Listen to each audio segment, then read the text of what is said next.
And a welcome here to Wake Up Call with Dan Tortora, where sports truly meets that thing called life. We appreciate you being here Monday through Friday between 9 a.m. and 11 a.m. Eastern Time. Appreciate your patience here this morning as we got set and ready to go here in the studios of Wake Up Call with Dan Tortora, proudly presented exclusively by Great Lakes Honda City for these studios, and happy to be here with you. Those of you know that I was in my second home of the great state of Florida over this past 8 days. You had a bunch of coverage from me, a bunch of specials that we had set and ready to go. We never leave you empty-handed.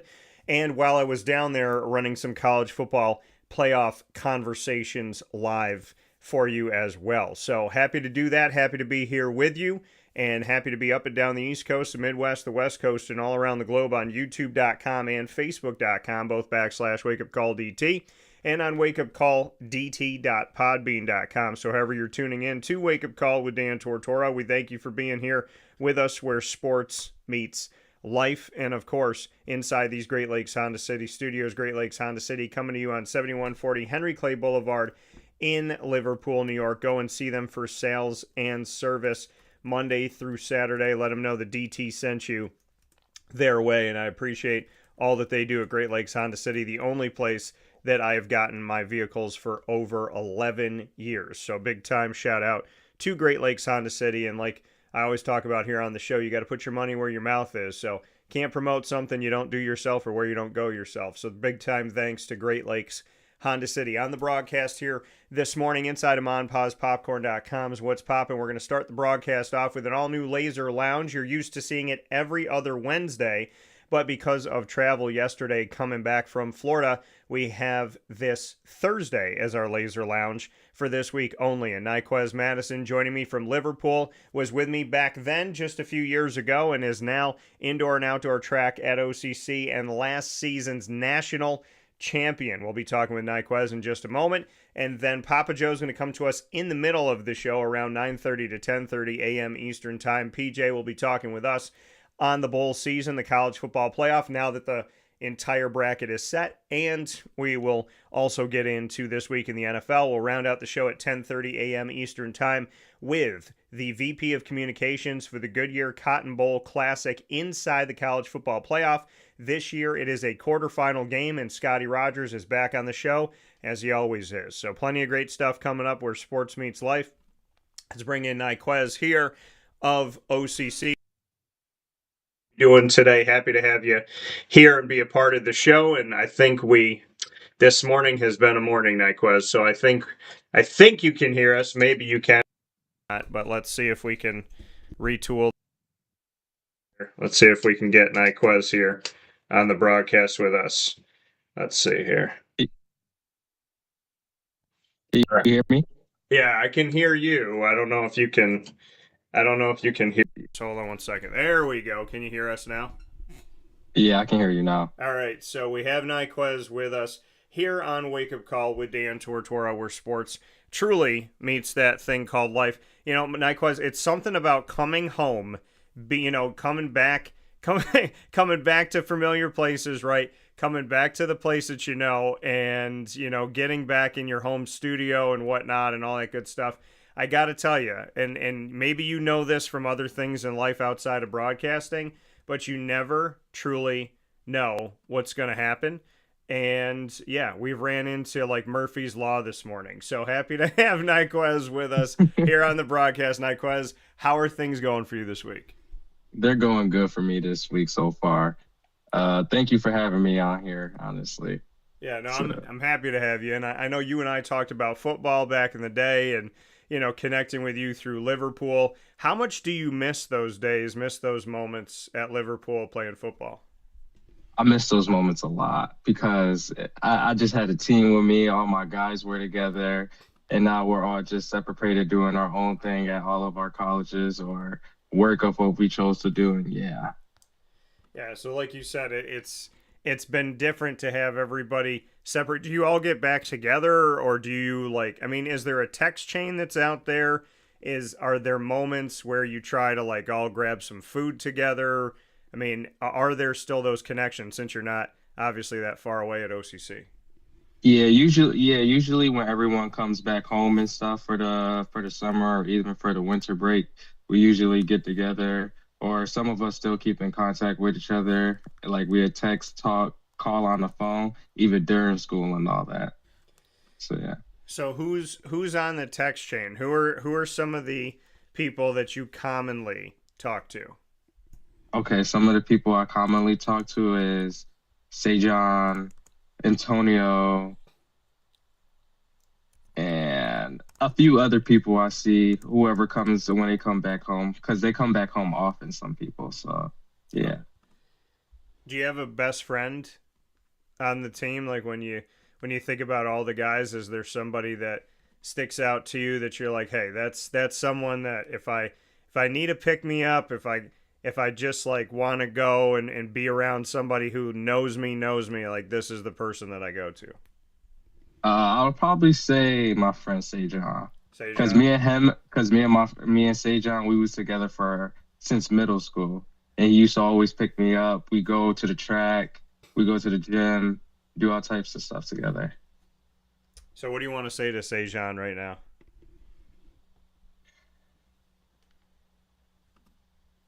Come see me, come get me. Let's do something. Fair enough. I like it. Sejan, there you go. It's out there. It's in the universe. Hey, it's winter break time. So, but indoor and outdoor track. Okay, obviously it's freezing right now, Ny'Quez, but you know all about running when it comes to being out there on the football field, and you also understand when it comes to track, that cardio world. So the transition from football to track, not crazy and not, completely out of the ordinary. I have a good friend that's actually in the transfer portal right now, or going to be in the transfer portal as of January 2nd, and that being Malachi James up at Syracuse, who ran track and also played football. So, or playing football, I should say. So for you to come, how did you get to OCC? What made OCC the place? And then just bring me into loving football and then saying, okay, there's no football here, so let me jump into track. All right. So what brought me to OCC was at the time I didn't have a car. So I was like, all right, let me work a little bit, get a car, and then just go to school for 2 years and then move on to a four. Okay. And with football, it's like, all right, we don't have football, but we still have track, so we can make this work still. And yeah, I just stuck with track ever since. So you wanted to get a car so you could get around. Yeah. Okay. So Great Lakes Honda City proudly brings you Wake Up Call with Dan Tortora. So I still gotta ask you, what ride did you get? I got a Benz Mercedes. You got a Benz Mercedes? Yeah, Mercedes Benz, yeah. Oh my goodness. So where were you working? I just work at McDonald's. But you got a Mercedes Benz just saving up like crazy? I mean, how did this Are your payments like insane? How did this all happen? Well, you got to work a lot. Also, my other boy, he was a manager at McDonald's at the time. Okay. So if I wanted to get hours, me and him, we lock in throughout the week. We go to practice, go to work, and just consistently do this consistently. Stay Yeah. Oh, we lost. Can you hear us okay? And we lost you for a second here. Let's see if we can get Ny'Quez. We can't hear your audio. Can you hear us? Okay. Yeah, we lost you for a second here. We may have to reset Ny'Quez's audio here. So we'll take a step aside for a fast break. We'll be back momentarily, and we'll have Ny'Quez back set up here right after this. Hi, this is Amy from Mother's Cupboard, home of the whole frittata. We are open daily 6 a.m. to 1:30 p.m. For takeout orders, call 315-432-0942 and tune in to Wake Up Call with Dan Tortora for our monthly food challenge and try our Wake Up Call signature menu item available 7 days a week. Here at Mother's Cupboard, we are Central New York, and it's our honor to serve you. Ma and Pa's Kettle Corn and Popcorn Factory remind us that every day is worth celebrating at 201 7th North Street in Liverpool, New York. Open Monday through Saturday in-store and always online at maandpazpopcorn.com. Serving our Central New York community and beyond, order anywhere, anytime at maandpazpopcorn.com. Stop in to get a tin at Ma and Pa's on 201 7th North Street in Liverpool, New York to get your half-price refills for the rest of your life. Come to Ma and Pa's for your holiday gift giving for family, friends, employees, and clients. And remember, for fundraising and events, to call 315-450-6272. That's 315-450-6272. Ma and Pa's Kettle Corn and Popcorn Factory. How corny are you? This is Jimmer Sikowski, owner-operator of Chick-fil-A Cicero, 7916 Brewerton Road in Cicero, right in front of the Home Depot. I had a deep feeling that God wanted me to do something bigger with my life and to help people, help others. I kept putting Chick-fil-A in my life, and I realized as I was going through the franchise selection process that positively impacting the lives of others was really core to what we do here at Chick-fil-A. First of all, it starts with the food. The food is brought in fresh daily, and we bring in local produce. We prepare to order in the kitchen. We hand bread our chicken. We hand spin our milkshakes. It's great food. It doesn't taste like fast food. I think the second thing is the way people feel when they come in a Chick-fil-A restaurant. It's different. We try to treat people with intentional kindness here, which is very different and deeper than good customer service. And so I think it feels remarkable for most people to come in a Chick-fil-A restaurant. And then lastly, the impact that we try to have in the community is very different. It's a big part of the expectation of every operator of a Chick-fil-A restaurant is that they're actively engaged in their community, they're a leader in the community, and they're making a difference. When they realize that what we're striving to do is to shine a little light in their life, that's a very, very different experience than you will have in any other quick service restaurant. And it's that remarkable experience that I think people will emotionally connect with.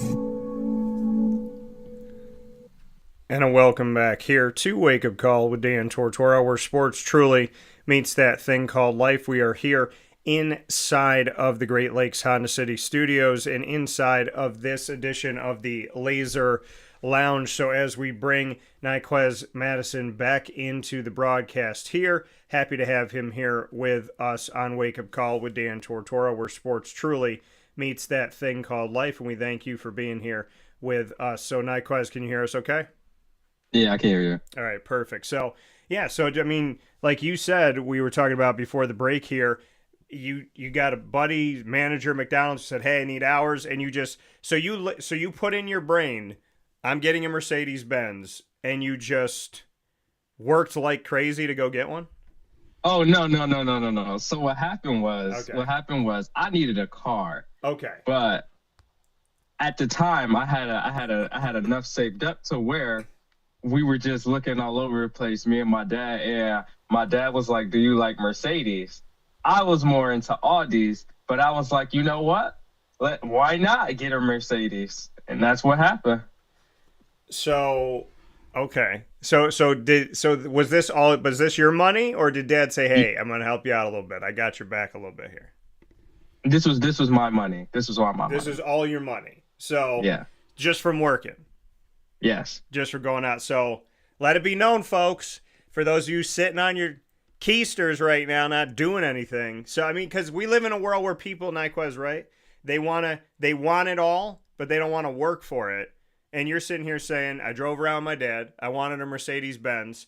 So I worked my tail off until I could go get one. So how does it feel to be driving around in a ride that you worked your butt off for, essentially, and that, you know, you put in the blood, sweat, and tears, you put in the time, you put in the energy, living in a world where people want that instant gratification? You worked really hard, you set a goal, and then you worked hard toward that goal, and you achieved that goal on your own merit, on your own time, on your own energy. How does that feel?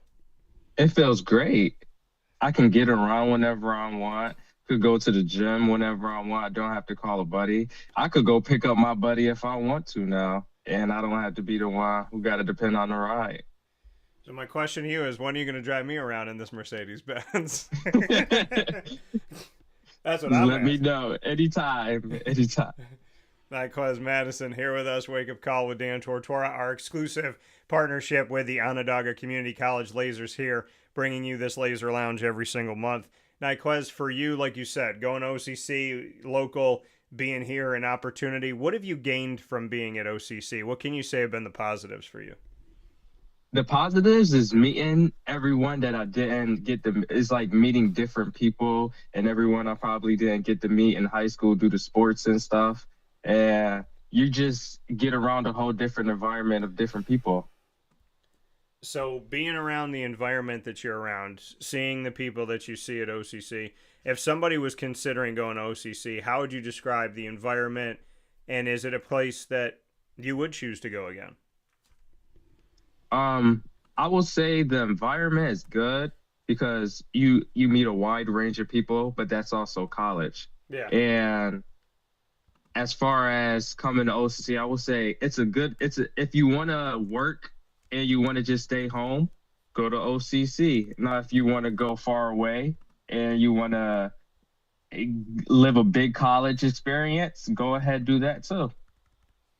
You know, and this gives you a feel too. It gives you an opportunity, right, to go Right. somewhere for a couple of years to gain your experience, to hopefully, I mean, in your case, be a student athlete, play a sport, and then move forward from there and find where you want to go. Do you have your eyes set on where you'd like to be in the future when you move on from OCC after your couple of years there, because you're finishing up here in a few months, believe it or not? So do you have a thought of where you want to go? As of right now, no, but me and my coaches are reaching out to all types of different schools from New York State all the way down south in a wide range of places, just reaching out to many different schools. I know that you and I talked off the air about an O for an O. You're an Yeah, Oregon fan, yeah, and you're also at a school that the O represents them. So you got yeah, a straight O with the green and yellow around it, and then you got right. the O that's sideways, kind of looking like it's moving fast in a direction with the light blue around it. What's it like to go from O to O, and does it give you a kind of maybe a homey feel being an Oregon fan and then wearing a bunch of stuff that's got a big O on it? Honestly, kind of, yeah. I didn't realize it too much until my second semester, where I was like, hold on, I'm an Oregon fan and I go to a school that represent. Oh, so it's like, yeah, it kind of feels great. So we're talking about the college football playoff. Papa Joe is going to be on in a few minutes. Scottie Rodgers is going to round out the show, and he is the VP of Communications for the Goodyear Cotton Bowl Classic, one of the 6 bowls that is within the college football playoff every single year. So what do you want to say about the Oregon Ducks? I want you know what I want? I would love for you to do, Ny'Quez. Prove to me that this team should be there. They're 11-1. They beat Iowa at Kinnick Stadium. Their only loss is to Indiana, who's the number 1 team in the nation, but they don't have a lot of other quad 1, tier 1 type of wins. So I want you to sell me and sell the people watching and listening why the Oregon Ducks are for real. We're the Oregon Ducks. We need our second chance around. We need to win it all this year. Because last year we had a chance to, but Ohio State, they came in and just took it all for themselves. Now it's our time, our chance now. Well, Dylan Gabriel is somebody that I covered for many years when he was at UCF and then to Oklahoma and then to Oregon last year, and now you have Dante Moore. So you like to play corner. It's something that you're Yeah. looking at. You said your coaches at OCC are working toward your future, and I do want to take a moment and spotlight that, folks, okay? Because some coaches would say, hey, when you're moving on from our program, good luck to you, but you're not helping us anymore. Some coaches are like that. Some schools are like that. Is if you're with us in the moment, we got you, but if you're going to go somewhere else, or in the case of OCC being a 2-year school, there could be places that are not like OCC where, hey, we used you, we took advantage of you, now you're gone. You said your coaches are saying, no, we got you. We love you. We appreciate you. We're happy you're here. We're going to help you with that next step. Not every coach helps with the next step. What does that mean to you that you have Taylor and the rest of the coaching staff that is willing to help you find your next home? That means a lot to me because it's like I represent you. Now you're trying to represent me by helping me get on to the next step. So that honestly just means that, like, every time I step on the track, I just got to show off what I gained, what the knowledge that I gained from you and all the other coaches that helped me along this way. So, yeah, like you said, I mean, you represent them. Now they're representing you. Committing your time to this coaching staff and now reflecting on the coaching staff that you have, how would you describe this coaching staff, and would you tell someone who's looking at indoor and outdoor track to come to OCC? Oh, this coaching staff is very interesting. So the head coach, he's very funny. He's a very funny guy. Okay. We get along pretty well. A lot of people like him. Other people don't like him, but he doesn't let it bother him too much. So that shows a lot. Then we have our sprints coach. Oh my God, I love our sprints coach. He's a funny guy right there. That guy, he's a really interesting guy because you'll find out so much about him that you wouldn't even think is even possible or anything. Our distance coach, our mid-distance coach, he's a pretty cool guy. He's around our age level, so we relate pretty well and such, and yeah. And our throws coach, she's great too. So you said your head coach, you know, some people like him, some people don't. He doesn't let it bother him. How has that set a good example to you? Because that's how everybody's life is, right? Like, you could do everything. I mean, I tell people this all the time. If Jesus Christ is perfection, which he is, and is God in man, and he can be treated poorly and hated and disliked and misquoted and misrepresented, then why are we surprised when it happens to us? Because we are not as good as him. So when you see a human being go through, hey, some people like you, some people don't, I'm going to move forward no matter what. If you're throwing something at me, I'm moving forward. If you're giving me a hug, I'm moving forward. What's it like having a coach that gives that example, sets that example, that says, hey, like me or not, I'm going to keep doing the best I can, and I'm going to keep looking out for my team, and we're going to keep moving forward?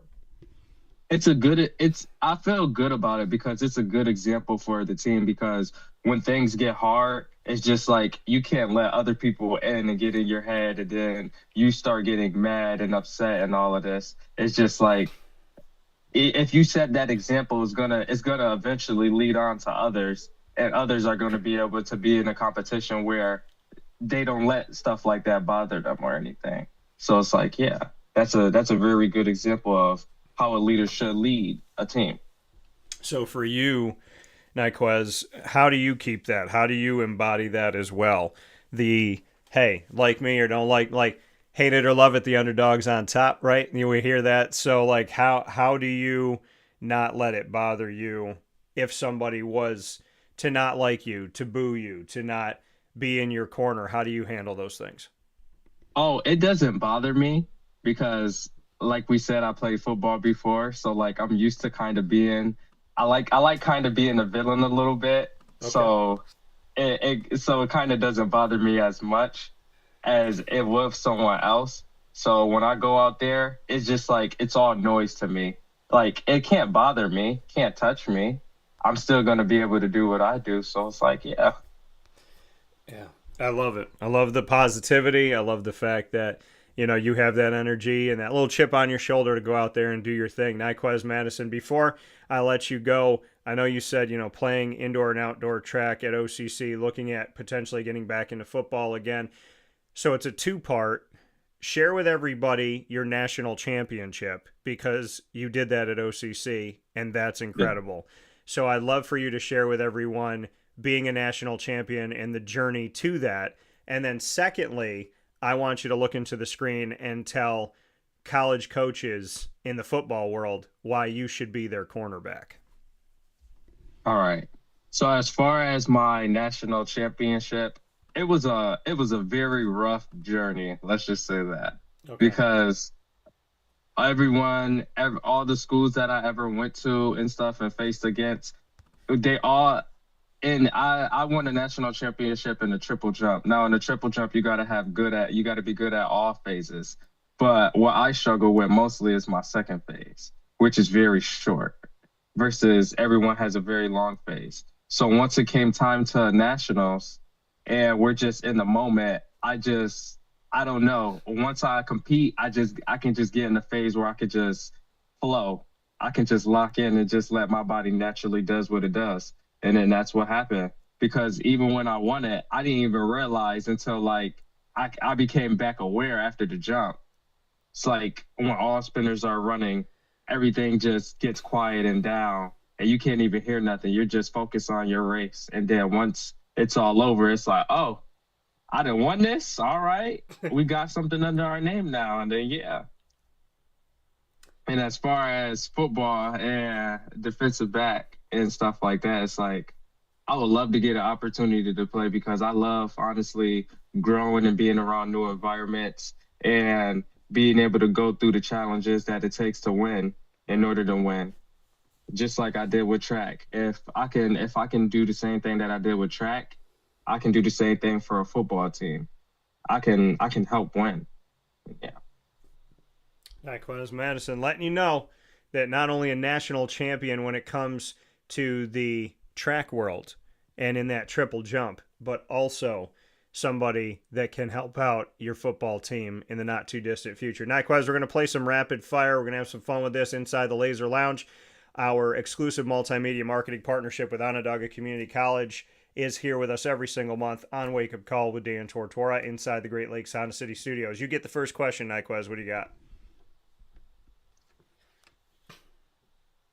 Can you say that again? You kind of went fast for me. Sorry, yeah. Rapid fire. We're going to do our rapid fire questions. So what do you have for me? Your first question, any topic, any question. All right. You recently told me that you got into digital marketing. So what's that like? What inspired you to get into the digital marketing world?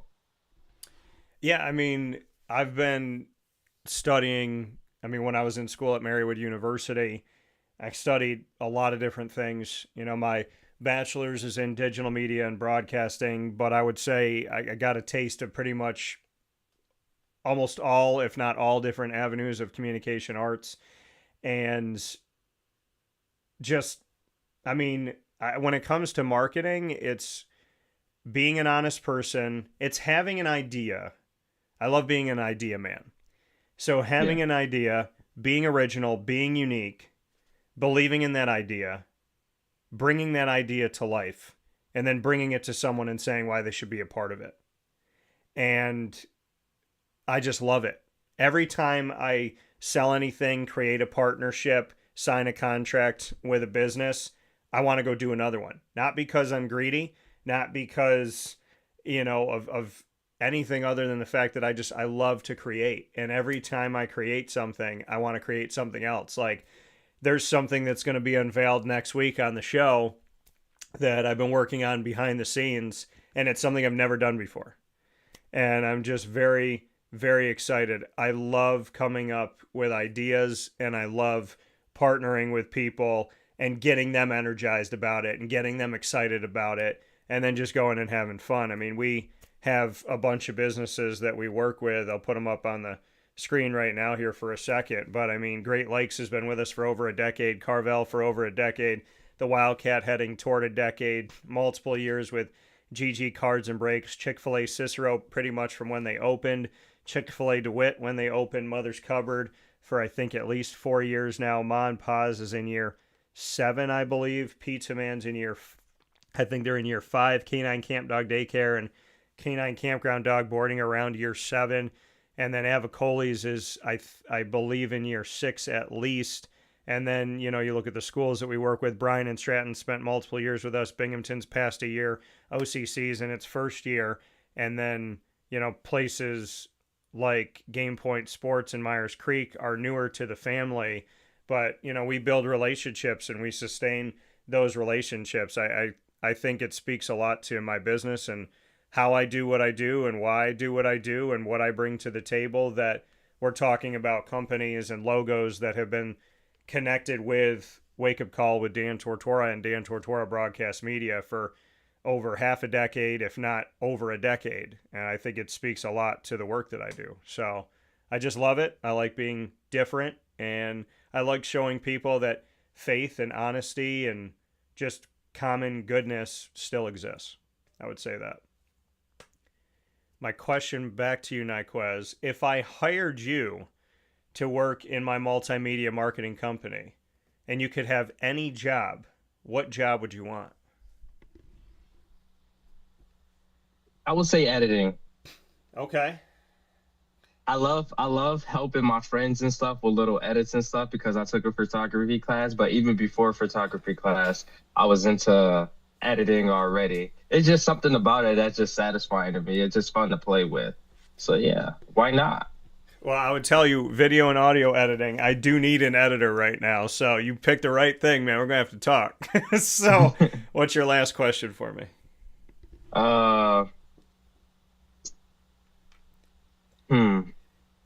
Who's your favorite football team as far as college and NFL? College, my hometown of Syracuse. I have soft spots for other teams around the country because I've gotten to know their coaches and their players, and in some cases, you know, the behind the scenes people. But I would say Syracuse, I mean, it's my hometown, so it's been my favorite. And NFL is Jacksonville. And my Jaguar, it's funny, when my Jaguars do well, most people are silent and don't say a word. But if they're not doing well, those people will not shut up about it. So I love for them to be as loud when we're winning as they are when we're losing. So, but yeah, that's my team. Jags, let's go, baby. So my last question for you, Ny'Quez. Okay. So if you could do anything for Christmas, if God said to you, hey, money's not an issue, nothing's an issue, money, travel, nothing. If you could bring a gift to anyone, anywhere, what gift would you bring at Christmas?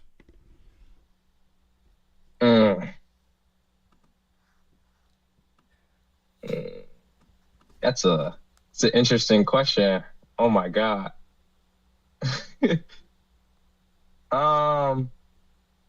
You said money's not an issue. All right. Yeah.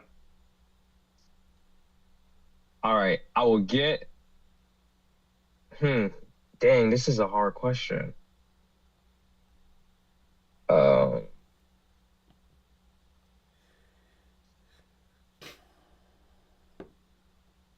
right. Oh my God, this question is a good question. Oh my God, I don't even know how to answer this. It's so much that like you can do. Yeah. Yeah. Anyone, anywhere, any place, any gift. First thing that comes to your mind. This Christmas, I'm gonna do this. I'm gonna bring this gift. This gift? Yeah. What is it? I think I will give everyone I would just go around every city and just fly over everyone in a blimp and just throw out a lot of money all over the place and all over the United States. That will be my gift for everybody. And yeah. Just give everybody some money here. All right. Yeah. Okay. All right. Make sure that everybody has an equal opportunity at it. I like that. So that coming from Ny'Quez Madison, OCC national champion in the triple jump, and of course here with us on Wake Up Call, indoor and outdoor track. Ny'Quez, as always, from Liverpool to OCC to wherever you go, you know you're welcome on this show. And now that I know that you like editing, we might have to keep in touch. So appreciate you as always. Merry early Christmas to you and to your family, and I look forward to talking with you soon. All right. Thank you for having me on the show. Merry Christmas to you too. Happy New Year's also, because the New Year's is coming up.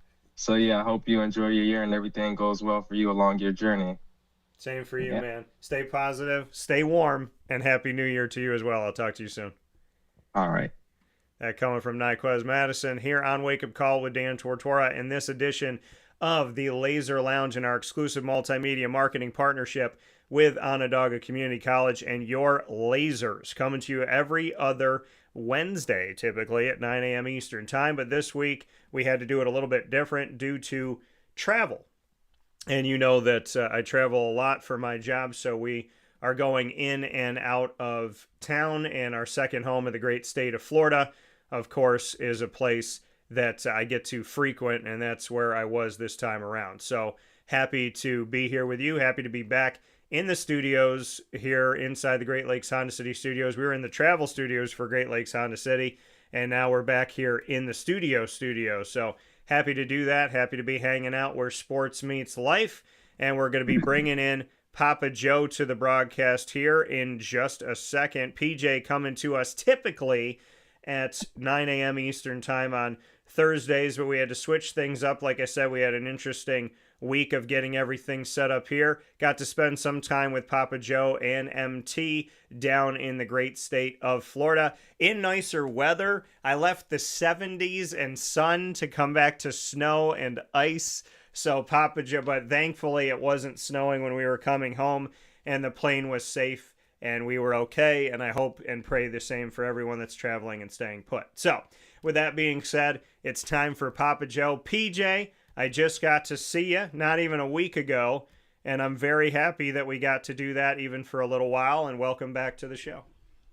Oh, good. We had fun, of course. Nice lunch, nice gathering. Ralphie looks okay. MT, of course, is always good. Yeah. I'm glad you had a good stay.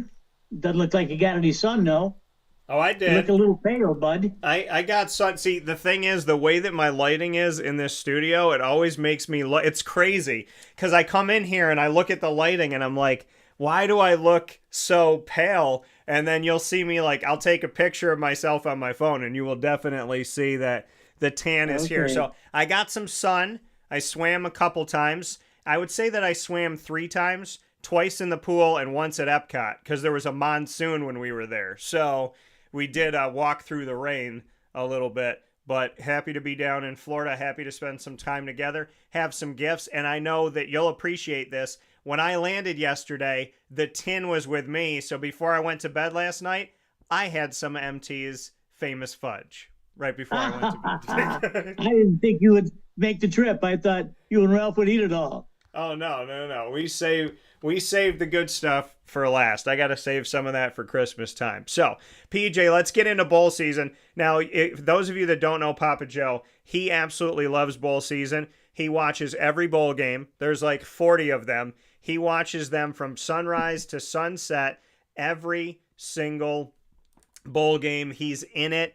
He knows the names of all the bowl games. He knows the sponsors of all the bowl games. He is in that bowl season like you wouldn't believe. It starts on December 13th. This Saturday is the Army-Navy game that is right before the bowl season, but it's by itself, thank goodness. Actually, it's not by itself. They're doing Boise State, Washington. I thought this year maybe they would leave it alone. Army-Navy is supposed to be by itself. And maybe that's the first conversation we have. Is what are your thoughts, PJ, that they're doing a bowl game on the same day as the Army-Navy game? Because typically it should be alone. But bowl season starts on December 13th. That's the first one that we have. It's the Bucked Up LA Bowl. So, PJ, I know how much you love bowl season. How excited are you to watch every single matchup? That's ludicrous, Daniel. That's ludicrous. That's preposterous to even think like that. I won't, of course. Army-Navy is a sacrilege. I mean, it's the only football game that matters throughout the whole year. It gives your heart starts to flutter when you see those guys on both sides of the stands. The football game is, cool, but just seeing everyone together like that, I'm sure that Donald will be there, so I'll be happy about that.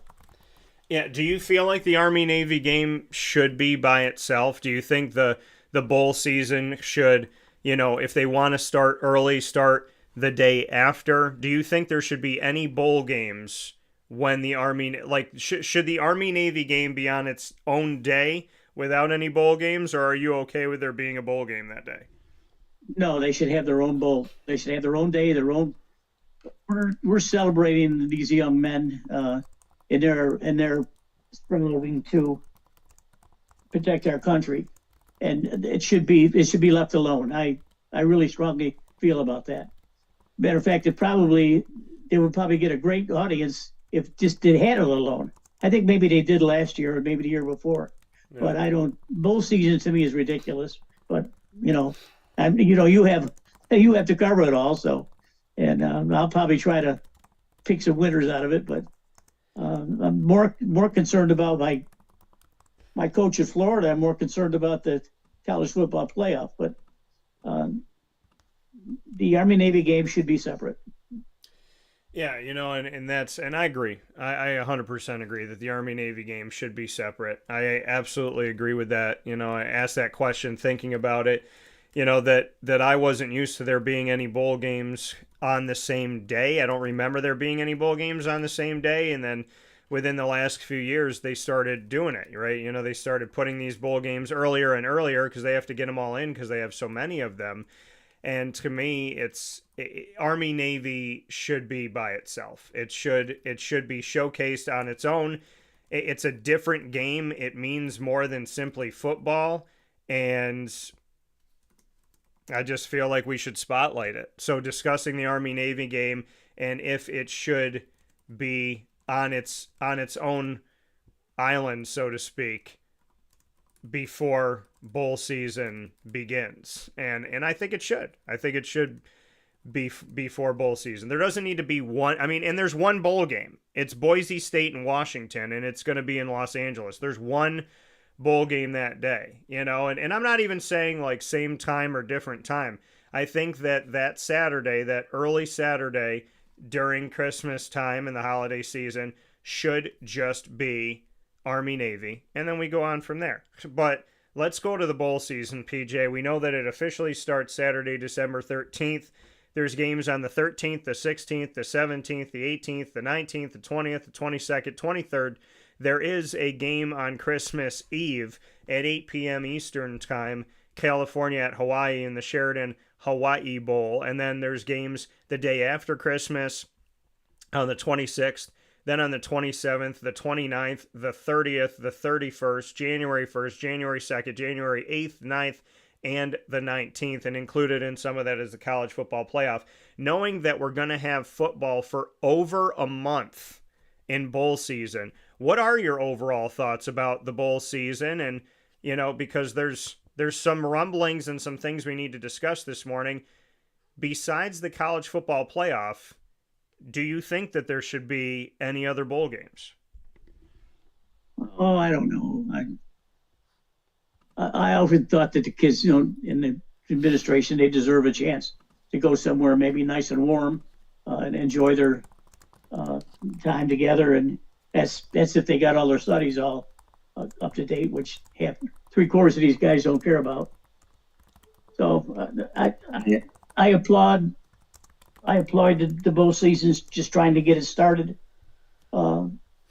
There isn't really a lot I'm not going to follow except maybe for the college football playoff. Of course, when the push comes to shove, I'll watch the rest of the season too when the playoff teams are beating each other. Yeah, that's all. And PJ, I do want to get to this because we've seen teams drop out of bowls. And so schools that have denied bowl season, we look at the schools that are saying we're not doing this now. I think it's gotten up to 10 college football teams are officially skipping bowl season right now. The teams are Notre Dame, Iowa State, Kansas State, Baylor, Rutgers, Florida State, Auburn, Temple, U with UCF and Florida State especially. Does this bring an end to bowl season? Having 10 schools say we're not going to a bowl game. Having schools get fined. Iowa State and Kansas State, I believe, were the first to say no in this postseason for college football to a bowl game that's not in the college football playoff. and they have both been fined since. Are we living in a world where if this continues to happen of declining bowl invitations, do you believe that this will have a snowball downhill effect that will eventually kill the bowl games that are not in the college football playoff? Well, of course. I mean, you get the kids transferring all over the world, transfer portal this, transfer portal that. They can't keep up with their schools and their grades. And the NL stuff.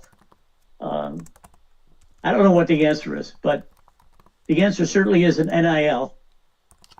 I prefer to see these kids stay in school and get a degree, but again, as we speak, 75% of them are not going to stay in school and get a degree. So, what are you going to do about that?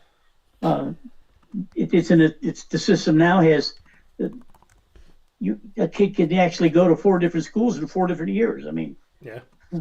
How can you keep up with your studies when you got 4 different schools in 4 different years? I don't know. All I'm concerned about is the authenticity of what this college football player is about. We've seen it increase from 4 teams to 12 teams, which I don't agree with, but it's very difficult to pick 4 very good teams. I guess they're looking at that. Now they got it where they're beating each other up. Yeah. And I'm always talking about the SEC, and it's pertinent here because the SEC has a bowl game just about every week. They knock the hell out of each other, and they knock each other out of the blanking. So, every game is important to all the colleges, but more so the SEC. The SEC winds up with 5 teams in the playoff. Yeah. So we'll see where they stand. Yeah, and we'll get into that momentarily here on Wake Up Call with Dan Tortora inside the Great Lakes Honda City Studios. I want to stick with this for a second here, PJ. If this continues to happen, right? If schools don't care that they're paying a penalty or a fine, if a school can say, we're not playing in a bowl game, right? They get called from the famous Idaho Potato Bowl. They say, go pound rocks. They get a phone call from, Camping World Stadium to be in the Pop-Tart Bowl, and they say, no thanks. If this continues to happen, and I'm just naming random bowls here, I'm not trying to say that these are the ones people are saying no to, the ReliaQuest Bowl, the Cheez-It Citrus Bowl, whatever it may be, if schools are saying no, because what Notre Dame did, right, that's the one that everybody focuses on. Yes, Baylor and Kansas State and so on and so forth, they did it. But when Notre Dame did it, it was like, we didn't get it. Like, that was the only team trying to get in the college football playoff that denied bowl season. The other schools weren't getting in the college football playoff.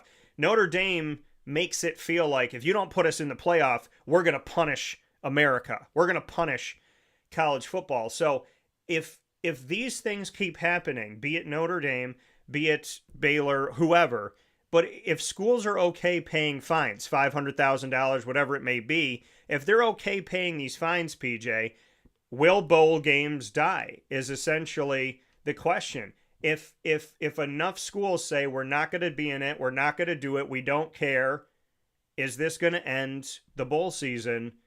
If enough schools are denying going into a bowl game and they're totally fine paying a fine, will that kill the bowl system? Well, it's going to have it's going to have a lot of problems. I just don't see how a coach or the administration can accept the bowl game with the transfer portal. These kids are transferring out. I mean, you could very easily lose 10 kids from the offensive and defensive lines to the portal, and they're not going to be playing. To reference Kansas State and Iowa State, they're okay with me because they both had coaching changes, so I don't have a problem with that. Yeah. Now, Baylor and Florida State got a losing record at 5-7. Why would they even be considered for a bowl game? Are you saying that what they're saying? Are we going to cheapen the bowl games now even worse than a 6-6 record? Is it going to be 5-7 that's going to get them in? Who cares about that? Who is going to watch 2 5-7 teams battle it out? I don't get it, unless you're an alumni from that school. I wish Florida State luck, but for them to even be considered is ridiculous. These other schools have I'm Notre Dame. Don't get me started on Notre Dame. I'm so pissed off about this whole thing that it's use my famous term, ludicrous as to what their actions are. Their actions should be fined more than what their schools are. They took their little ball and they went home because they're pouting and they're peddling, and they don't want to play a ball game because they got left out. Well, we always feel about this, Daniel, that let them join a league or let them schedule some games that are important enough, and not just win the cupcakes, but win the ones that are important. How can you? What they lose last year? Northern Illinois. Yeah. How could you be considered a major power when you lose to Northern Illinois? That's last year. This year's even worse. I mean, they got two losses, but they were 0-2 at the beginning of the season. Now all of a sudden they're 10-2, and they want to go to a bowl game when the team that beat them is going to be in the playoff. Now Notre Dame, we got a lot to think about, and I don't think their coach. I don't think they should retain Freeman anymore either. He doesn't win the big ones, and if Notre Dame has got so much money, then they can pay this guy to get out. The guy up at Michigan that threw his ass out yesterday. So there isn't a lot of happy days when it comes to this kind of stuff. There's always going to be criticism, and frankly, the pundits out there are really blasting Notre Dame for doing this. Why would the AD get on the air and start criticizing the ACC of all people that they're hurting him, they're doing this, they're doing that, buddy. Yeah. No. Notre Dame, if Notre Dame wants to stay home, God forbid, stay home, Notre Dame. Don't bother us anymore. Well, and I think the thing is when we talk about this bowl season, we talk about denying a bowl game, right? That used to be important. And what people don't understand about this, well, Dan, it's got nothing to do with the national championship, blah, blah, blah, and they should be able to do whatever they want. Okay, those people that say that are people I don't want to be friends with, because you're telling me you're a quitter. You're telling me when it doesn't go your way, you quit, you pout, you take your ball, you go home. I don't want to know you. I don't want to be around you. Okay, that's if you're a parent and you're saying that that's okay, what do you do with your kid? Because when I told my dad at 7 years old I wanted to quit basketball because I wasn't playing and I didn't like what the coach was doing, my dad told me no. And I said, what do you mean? It's my decision. He said, I'm not letting you quit because if you quit today, you will quit for the rest of your life. And I will never forget that. So somebody didn't teach Notre Dame that. Somebody didn't talk to Notre Dame about that. What if Jesus quit, right? You're a Catholic school. What if Jesus quit on the way with the cross? He just thought halfway through, you know what? I don't really need to die for everybody's sins. I'm going to keep my life intact and do my own thing. What if Jesus, they talk about touchdown Jesus at Notre Dame and God and family and Catholic. What type of embodiment of Catholic morals and values are you putting in when you're a quitter? When you're a bad sport? When you're a sore loser? You didn't win the games that you needed to win. There's no one to fault about Notre Dame except Notre Dame. You didn't beat Miami, and they got in, and you didn't. This ain't rocket science, honey. It's 1 + 1 is always 2. You're 10-2. They're 10-2. They beat your tail. I don't care if they beat you by 1 or by 40, because what did the college football playoff say in its criteria? Margin of victory doesn't matter. It doesn't matter. Head-to-head matters. Strength of schedule matters. Common opponents matter, not margin of victory, and whether or not you have coaches and players available. So if coaches have left or the transfer portal or this and that, that's another part of their criteria. Do you have people available? Are they in the portal? Did they leave? Are they injured? And I guess they had to put that verbiage in there to make it make sense when it came to Florida State, not letting them in a couple of years ago. But Notre Dame, and people think I don't hate Notre Dame. I've been getting hate mail for a month now. I have no qualms with Notre Dame. Just win your games. You win your games, there's nothing to talk about. You go 12-0, you beat Miami, you beat Texas A&M, there's nothing to bitch about because you're in. But the fact that you're out here and your athletic director is making emotional decisions right now, these are emotional things. These are knee-jerk reactions. Somebody needs to talk to this athletic director and say, hey, the things that you say when you're emotional, they're going to come back and bite you in the ass sometimes. Okay? Telling the ACC you've done permanent damage. If I'm the ACC right now, I'd go find another home, baby, because we don't need you. Okay? Because we don't have your football team. We're never going to have your football team. If Notre Dame is sitting here right now and their brass is sitting here going, oh, ACC, if you thought we were going to be a part of your football, blah, blah, you were never going to be a part of the football. You were never going to do that. You make 100% of your money. You were never going to join the ACC in football. You toyed with this. You danced with this. Okay? Your basketball programs are there. They haven't done that. The women's team's done okay. The men's team hasn't done that well. They're trying to find their way back up. I hope Micah Shrewsbury and the crew do it. Mike Bray did some good things. But Notre Dame, you get a piece of the ACC pie in every other sport, plus you get to keep 100% of your football.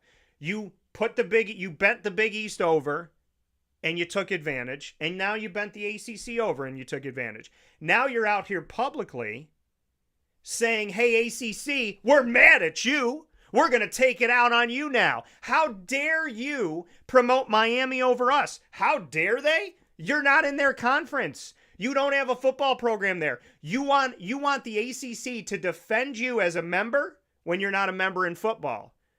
If this was basketball, they got your back. If this is volleyball, they got your back. If this is soccer, they got you. But this isn't. This is football. You want the ACC, who you take advantage of, to promote you over the team that is there. Notre Dame, this is the reality. You have gone and done your own set of rules on your own island forever. And now a committee said you ain't good enough to get in here. And the ACC promoted who is a part of their membership. So what are you complaining about? You didn't win the games you had to win. The ACC does not have you in football, and they don't owe you a dang thing when it comes to football. You want to talk about permanent damage? Fine, go. Leave. Where are you going to go? The Big Ten? Is this your way, Notre Dame, of going to the Big Ten and putting football in there? Is this your way of fitting into the model that I predicted 3 or 4 years ago? By pretending that it's the ACC's fault? See, here's the thing about life. What are we teaching these kids? When the athletic director won't stop complaining, what is this adult teaching children? And I'm not trying to single him out. I would say this about any athletic director in this situation. You are making emotional decisions. You are going out and you are calling out and you are attacking emotionally. Are you going to be like 3 years from now when these words are still out there in the universe? How are you going to handle yourself? Your team didn't win the 2 toughest games they played. They didn't beat their top 10 teams. They beat all the crap teams that they played. You blew out Syracuse, who was a terrible team. You beat Stanford, who was not a good team. You beat all these not good teams. Congrats. You beat USC, who's really not that good this year. They're a quad 2. You didn't have a quad 1 win. Alabama did. Miami did over you. Okay, everybody that got in should have got in. And the next team I would have put in is Texas, not Notre Dame. Texas has 3 top 12 wins. Notre Dame has 0. This is not a hard concept. This is rich, white-collar people bitching because they always get their way. And now that you don't get your way, you attack me as a broadcaster, you attack Colin Cowherd, you attack the ACC. What are we doing wrong? We don't play football. You do. You didn't win. Suck it up, play a bowl game, and do better next year. What are we complaining about? You know, I wonder if the kids ever get a chance to vote for this. If you give the kids an opportunity to vote for a bowl game, they would probably overwhelmingly say yes, unless their studies prevent that. But I don't remember Notre Dame even offering to vote up for their kids. It was just made arbitrarily by the administration. Yeah. You know, they're kicking a gift horse in the mouth. I mean, if you're going to play a bowl game, Notre Dame is, they're going to get their own money, like you say, 100% of the revenue. So they're not going to share anything. So they're kicking they're they're doing this to spite their face, and they're not, like you say, they weren't good enough at the beginning of the year. They played better as the year went on, but they didn't realize any really super victories other than the 2 they lost at the beginning of the season. Yeah. So what, like you said, you said, what do you get to bitch about? There isn't anything. And the AD should be criticized for what his stance is. Of course, he's got to stick up for his school, but he doesn't have to bash the conference that they want to try to get in. Right. Notre Dame is Notre Dame, and I guess it's always going to be that way. And Freeman, if he thinks he's a big deal, then go find a job somewhere else where you can win a conference. If you can't win at Notre Dame being an independent the way you want to, then you need to go somewhere else. If you don't want to go somewhere else, go to the pros. That's what they're saying, at least. So they're going to try to keep him at Notre Dame because the pros are looking for someone like Marcus Freeman. Well, whatever, whatever. Yeah. I wonder how many teams are going to be looking for Sharon Moore after what his debacle was up at Michigan. Yeah. That was a total poop show. That was unreal. Yeah. I can't believe all this came out like that. He's lucky he's not in jail. Well, let alone losing his job. Yeah, I mean, it's just, it is this entire, the fact that a team could whine this much and complain this much, and there was no check or balance. It wasn't the players complaining, and then Marcus Freeman said, "Hey, everybody, calm down. We're going to play a bowl game. We got this." And then if Marcus Freeman was complaining, it wasn't the AD saying, "Okay, everybody, calm down. We got this." This is like the adults in the room that are supposed to contain the irrational, illogical behavior. No one's containing it. And it's making Notre Dame look bad. It's making them look like a bunch of sore losers. And again, I can't stand the fact that we live in a world where I have to give a disclaimer, where I have to, before I say anything, I have to say, I like Notre Dame. I like Marcus Freeman.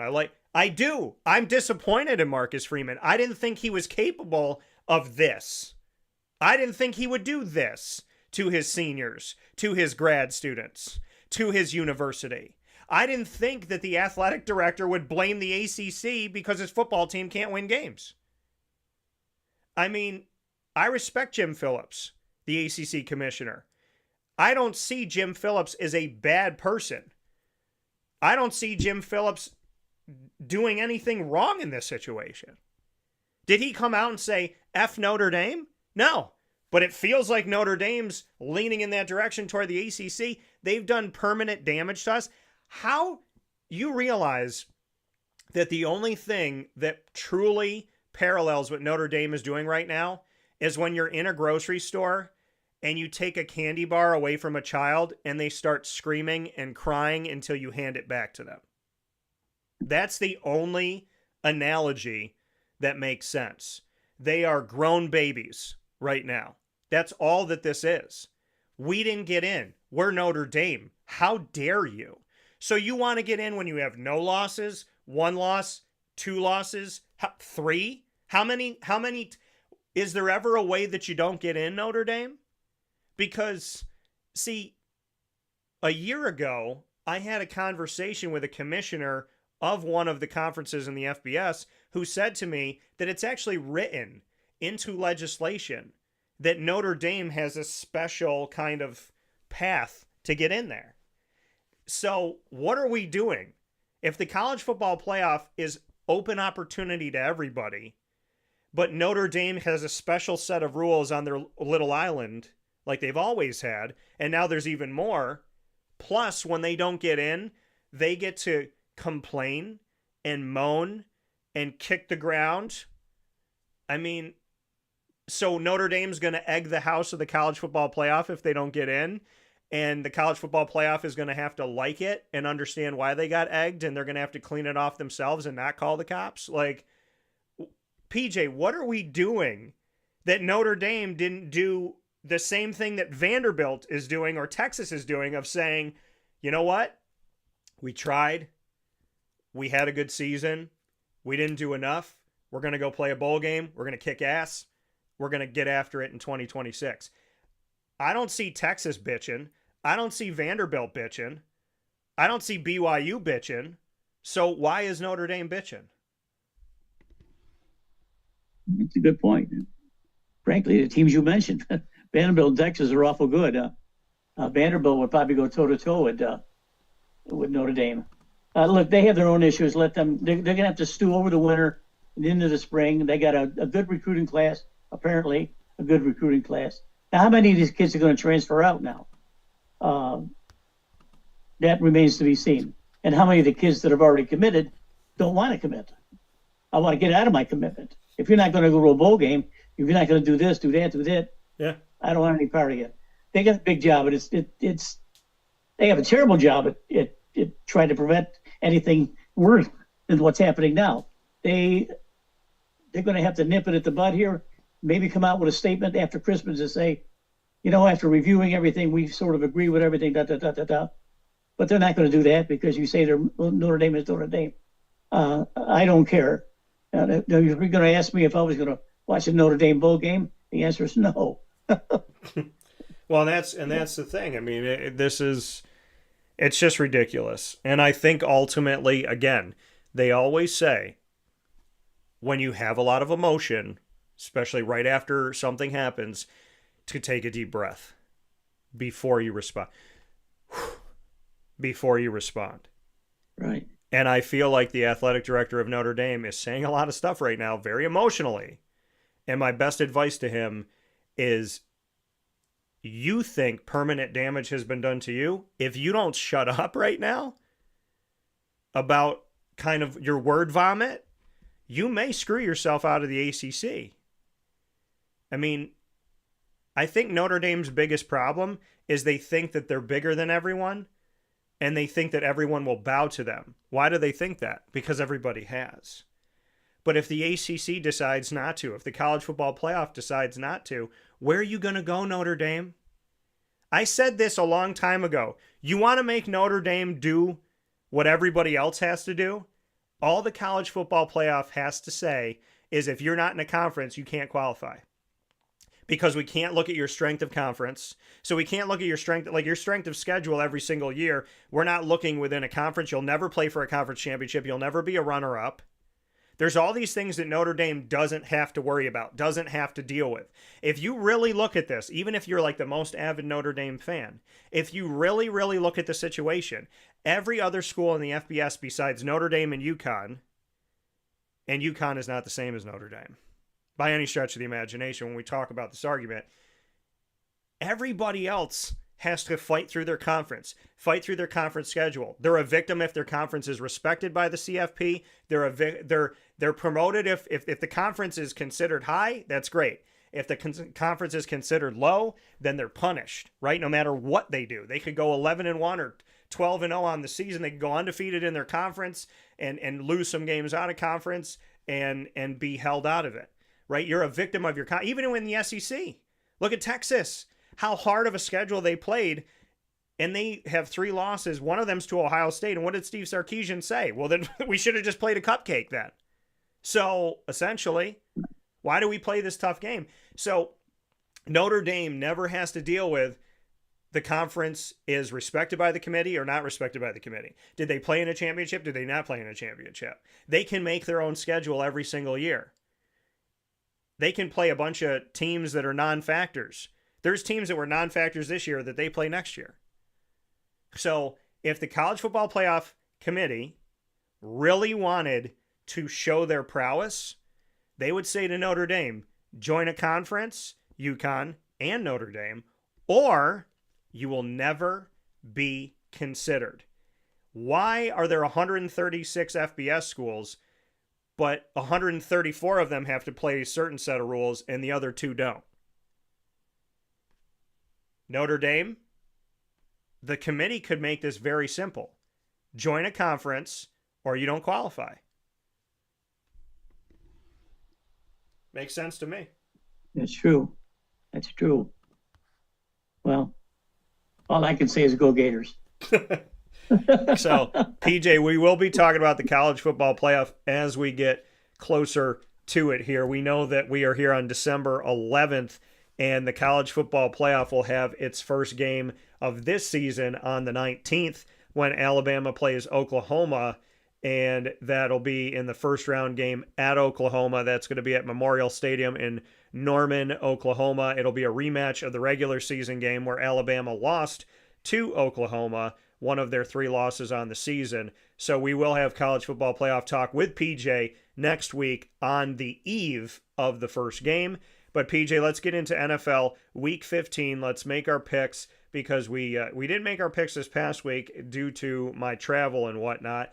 And so we had other specials running for you here on the show. Let's make our picks here for Week 15, and we'll take a look at the game that's on tonight, Thursday night, Atlanta at Tampa Bay.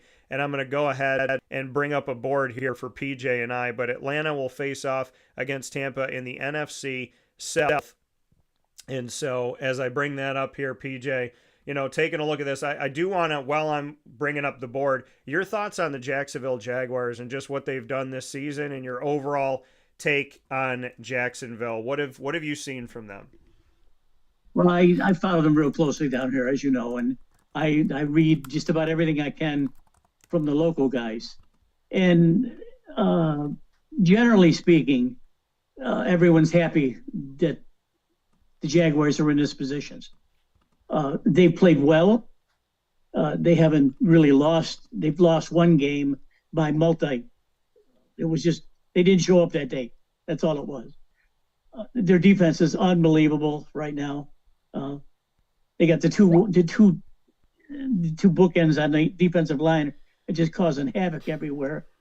Trevor Lawrence, not being a superstar that he was projected to be, is serviceable, shall we say. He's winnable. Yeah. This year. He's throwing the ball when he needs to. He's completing passes to his outside when he can. Of course, losing Travis Hunter is a big deal. Ryan Thomas is picking up the slack. I love that they got, what's his name, the new kid they just hired. What position? The wide receiver they just Jacoby Myers. Jacoby Myers. Yeah. This guy looks great. This guy deserves to stay. So anyway, he's got a couple of wideouts there. He's got a big tight end. I like what they're doing. They pounded the hell out of Indy. I know that. Indy's got their own problems with quarterbacks.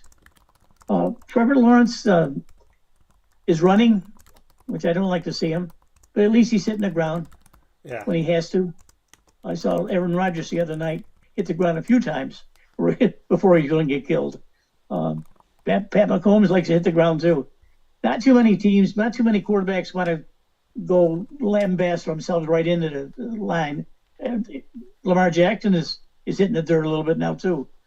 I think that Mr. Dart up at New York has got to listen to his brethren and say, listen, I got a future with this team.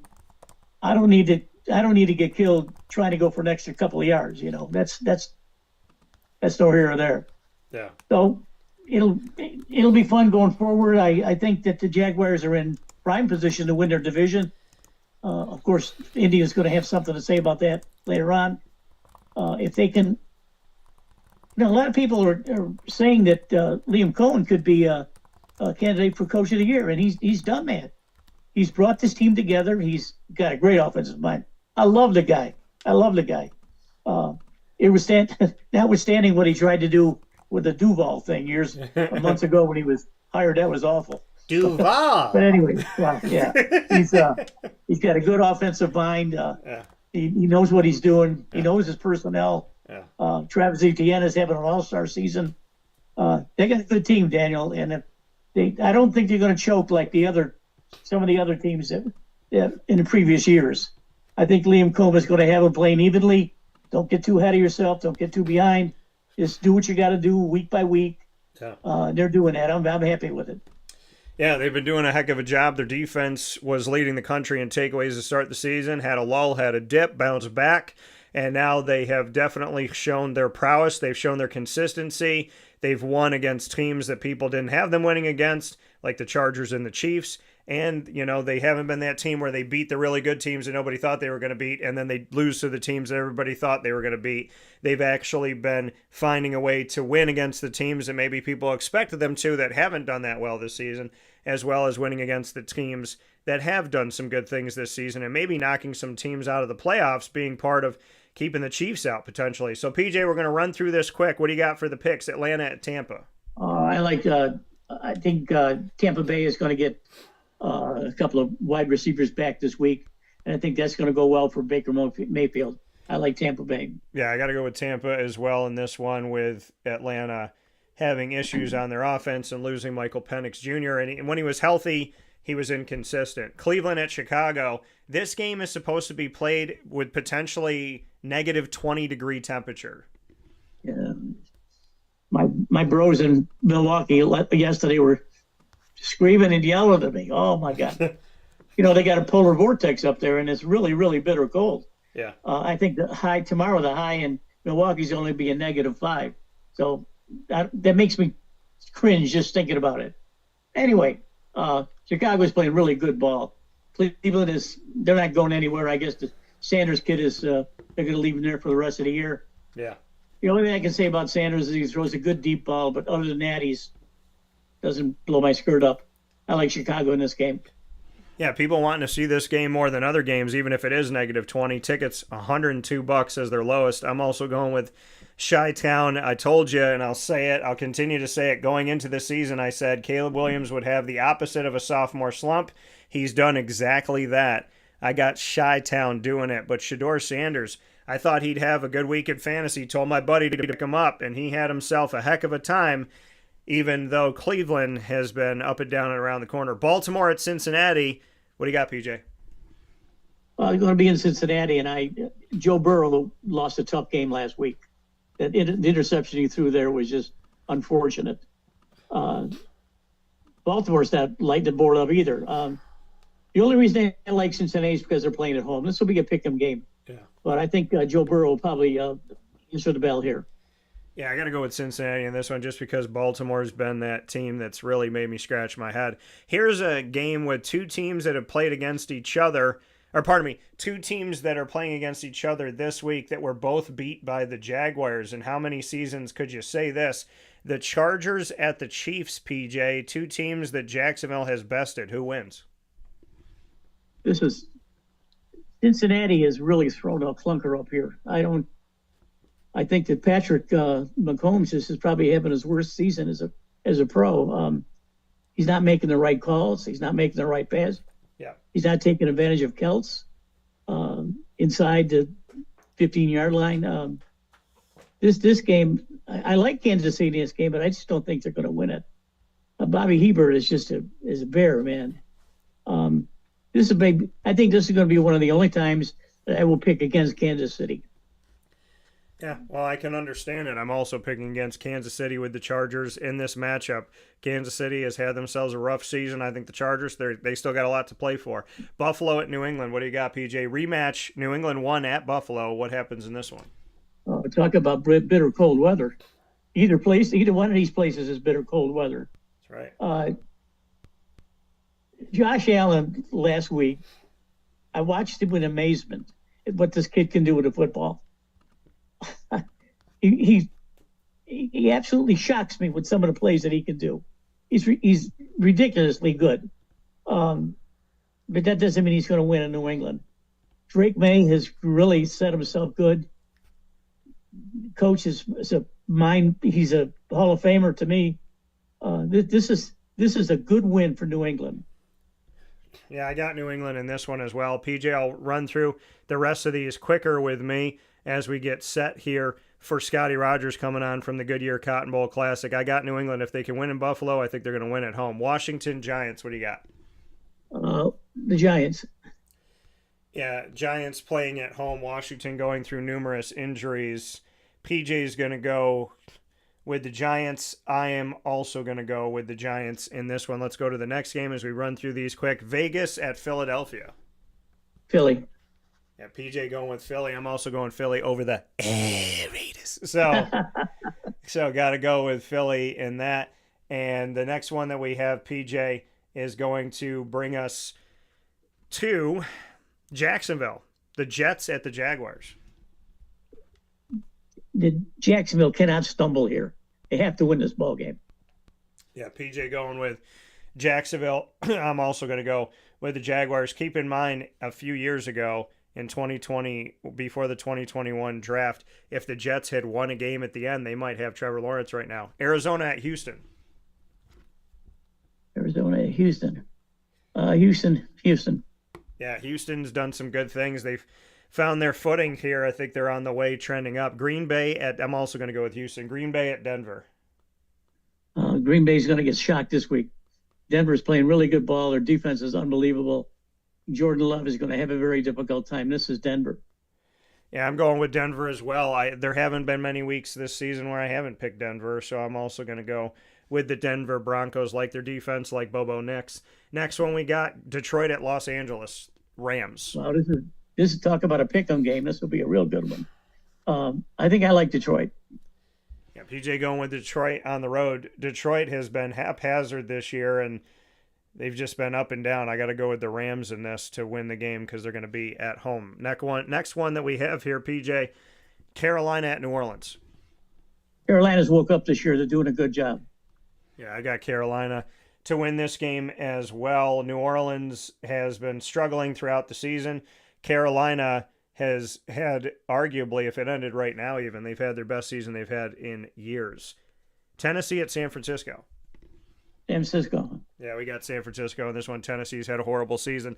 Indianapolis at Seattle with Daniel Jones now out for the season. God bless his recovery. May it be speedy, full, and may all go well. In Jesus' name we pray. Amen. This is huge. This is huge for Indianapolis if they don't have a quarterback. When they got to bring in Phillip Rivers, who is older than Aaron Rodgers, you're talking about a terrible time. Seattle. Yeah, I got to go with Seattle in this one at home. Minnesota at Dallas Monday night or Sunday night football. Oh, geez. Dallas, I suppose. Yeah, I got to go with them boys here. I think the Cowboys are going to have themselves a victory. The Cowboys are working to get into the playoffs, so they are not out of this thing yet, folks. And if other teams continue to falter, it could open the door for the Dallas Cowboys, believe it or not. Last game, Miami at Pittsburgh Monday night. Pittsburgh. PJ going Pittsburgh. I'm also going with them Steelers. So with that being said, PJ, thank you for being part of the show, as always, here on Wake Up Call with Dan Tortora, where sports truly meets that thing called life. We look forward to talking with you soon. God bless, and have a great rest of the week. Thank you, Tom. Bye-bye. See you. That coming from Papa Joe here on Wake Up Call with Dan Tortora, where sports meets life. We're going to jump right into our conversation, talk about under promise, over deliver. Some places are on commercial for a million years. And what are we doing? We are going from one segment to the next here, and we'll take our commercial step asides after all of this is done, because we believe in content here on Wake Up Call with Dan Tortora and providing that for you. So we appreciate you being here. We're Sports Meets Life on Wake Up Call with Dan Tortora, and we're bringing in Scottie Rodgers in just a moment, and happy to have him on here. Scottie Rodgers coming in to the broadcast from the Goodyear Cotton Bowl Classic. Scottie with us on Wake Up Call many times over many years here inside the Great Lakes Honda City Studios, and it's always good to have Scottie join the broadcast. And so with that being said, we look forward to bringing Scottie in to you. Of course, we're inside the Great Lakes Honda City Studios on Wake Up Call with Dan Tortora, where sports truly meets that thing called life. We thank you for being with us here Monday through Friday from 9 a.m. to 11 a.m. Eastern time. And with all the snow that we've been having and what it's done potentially to the wires and to some of the stuff with the internet, we appreciate you for being patient with us this morning as I came from 70-degree weather to coming to a cold place where even the Wi-Fi doesn't want to be gentle to us. So we're happy to have you here on Wake Up Call inside these Great Lakes Honda City Studios. Looking forward to having Scottie here on the broadcast. So we have Scottie picture in picture with us of the Goodyear Cotton Bowl Classic inside of DT on the CFP, which is what we call my coverage of the college football playoff every single season. Scottie, I appreciate your patience, and we're happy to have you here as always. Welcome to the show, and good morning. Thanks for having me back again, Dan.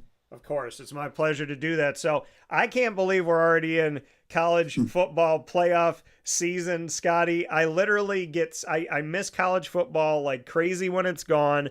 And then I sit here and I wait for the next game. I wait for the end of August, and then I blink, and here I am going to be traveling all over the country. So how fast did it come for you this year?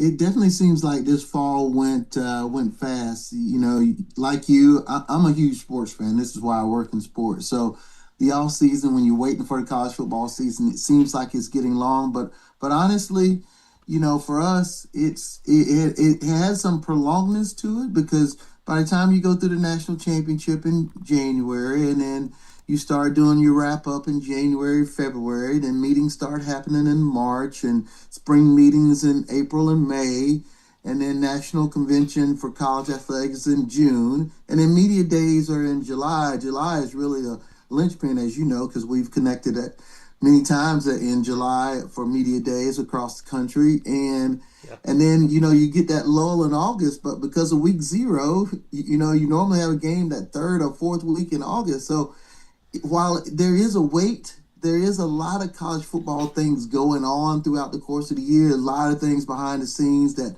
I won't get into, and people probably will think is boring, but it really keeps us connected to the game, even though there's not live action happening on the gridiron.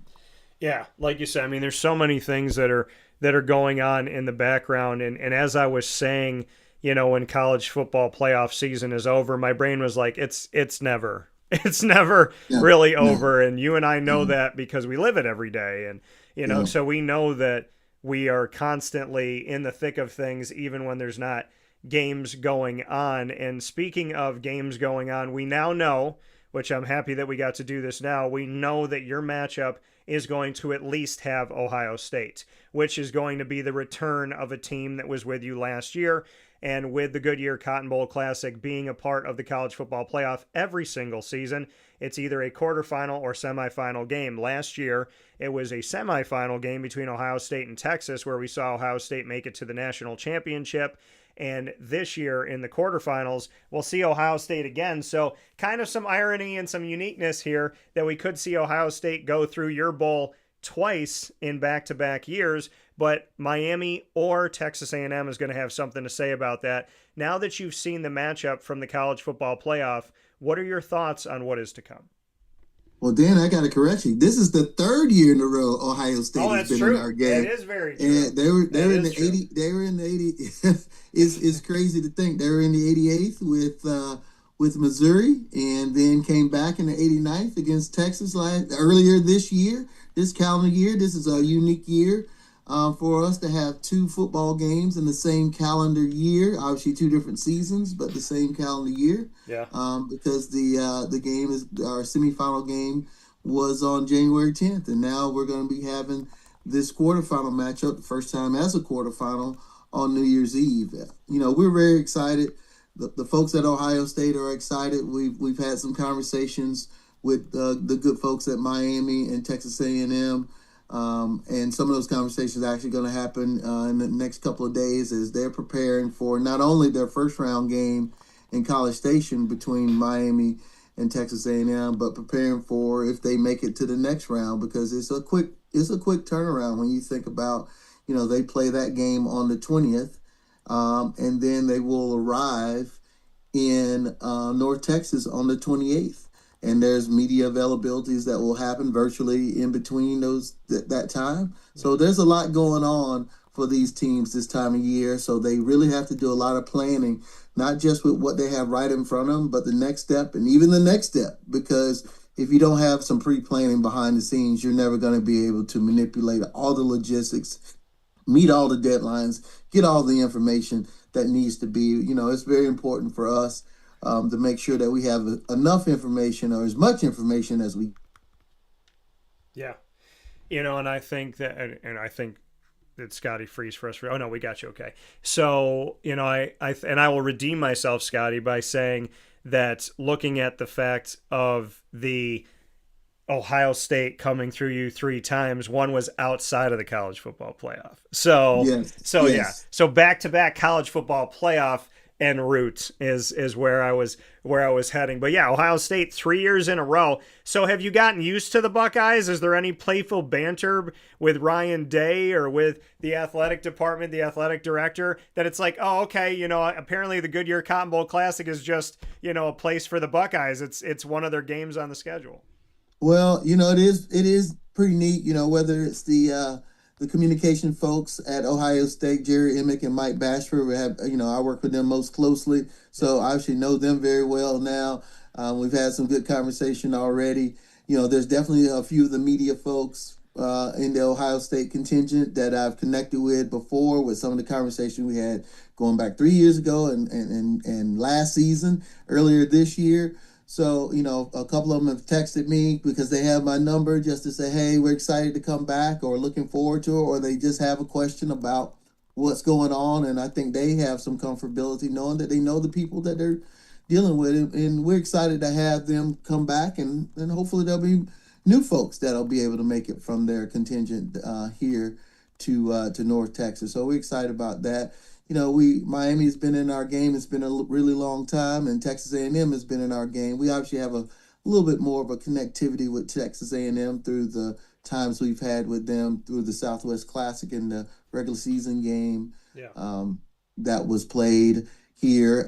This was the first season that game was not played. So, the good folks all the way around. That's the great thing about this business. And I think working in college athletics is that while you may not connect with people all the time because games are not played in your place, you have a connectivity to them. People have moved from school to school or conference to conference, and you have a chance to really, reconnect with them in a good way. So we're excited to have either Miami or Texas A&M in the game with Ohio State.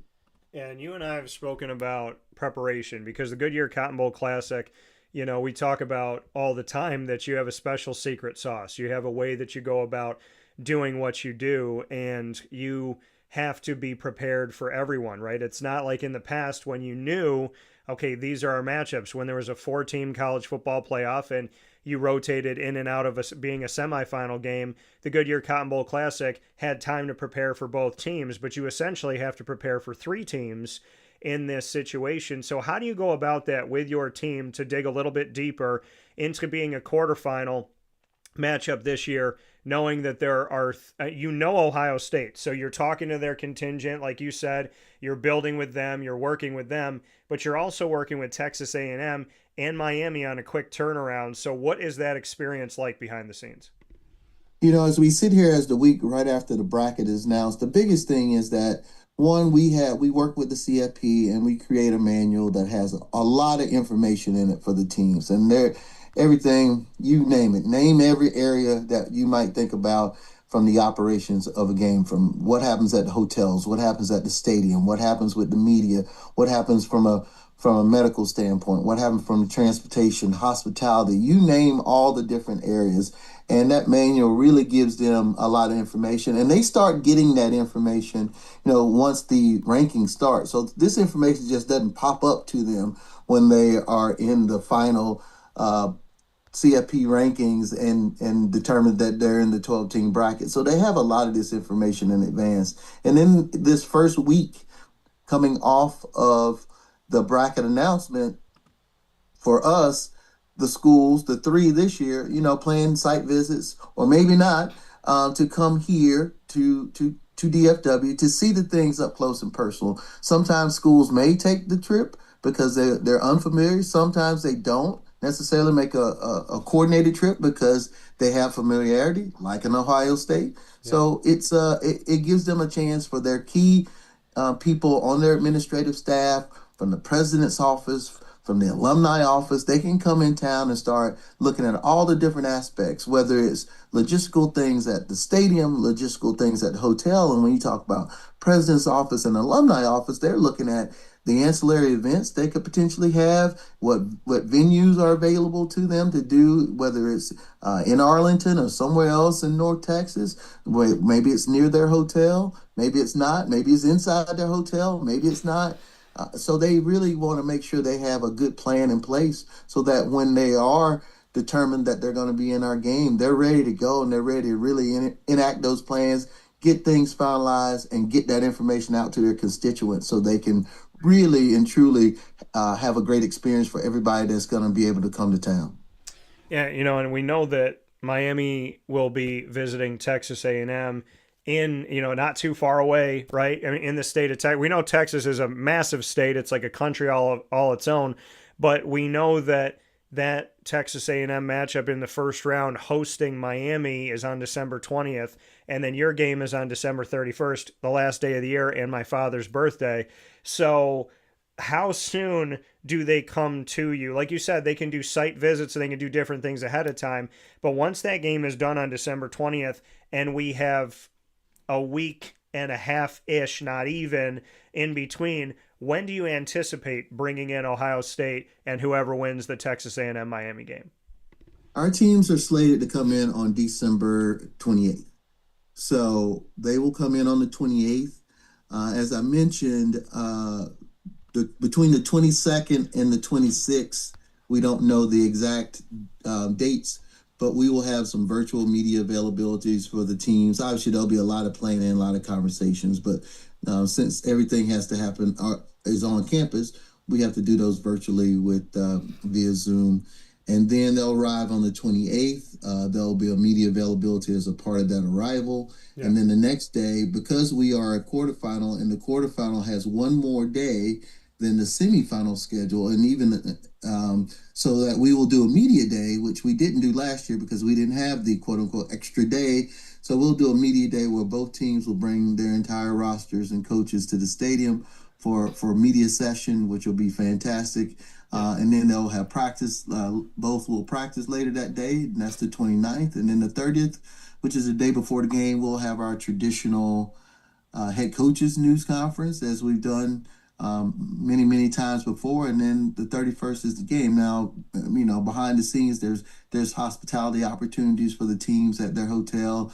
There's some ancillary events that will take place, whether it's 2 days before or it's or the day before, it's our Battle of the Bands we're going to be able to do in our Cotton Bowl live event. And then the day of, we're excited to know that we're going to have DJ Diesel, Shaquille O'Neal, for those who don't know his alter ego. Yeah. He's gonna be back for double dip this year. He's gonna do our Fan Fest again at 4:30 before the game, and then after the game, he's gonna go right up the road to Texas Live and help bring in the new year and a New Year's Eve event there. So that's a fun opportunity for our fans.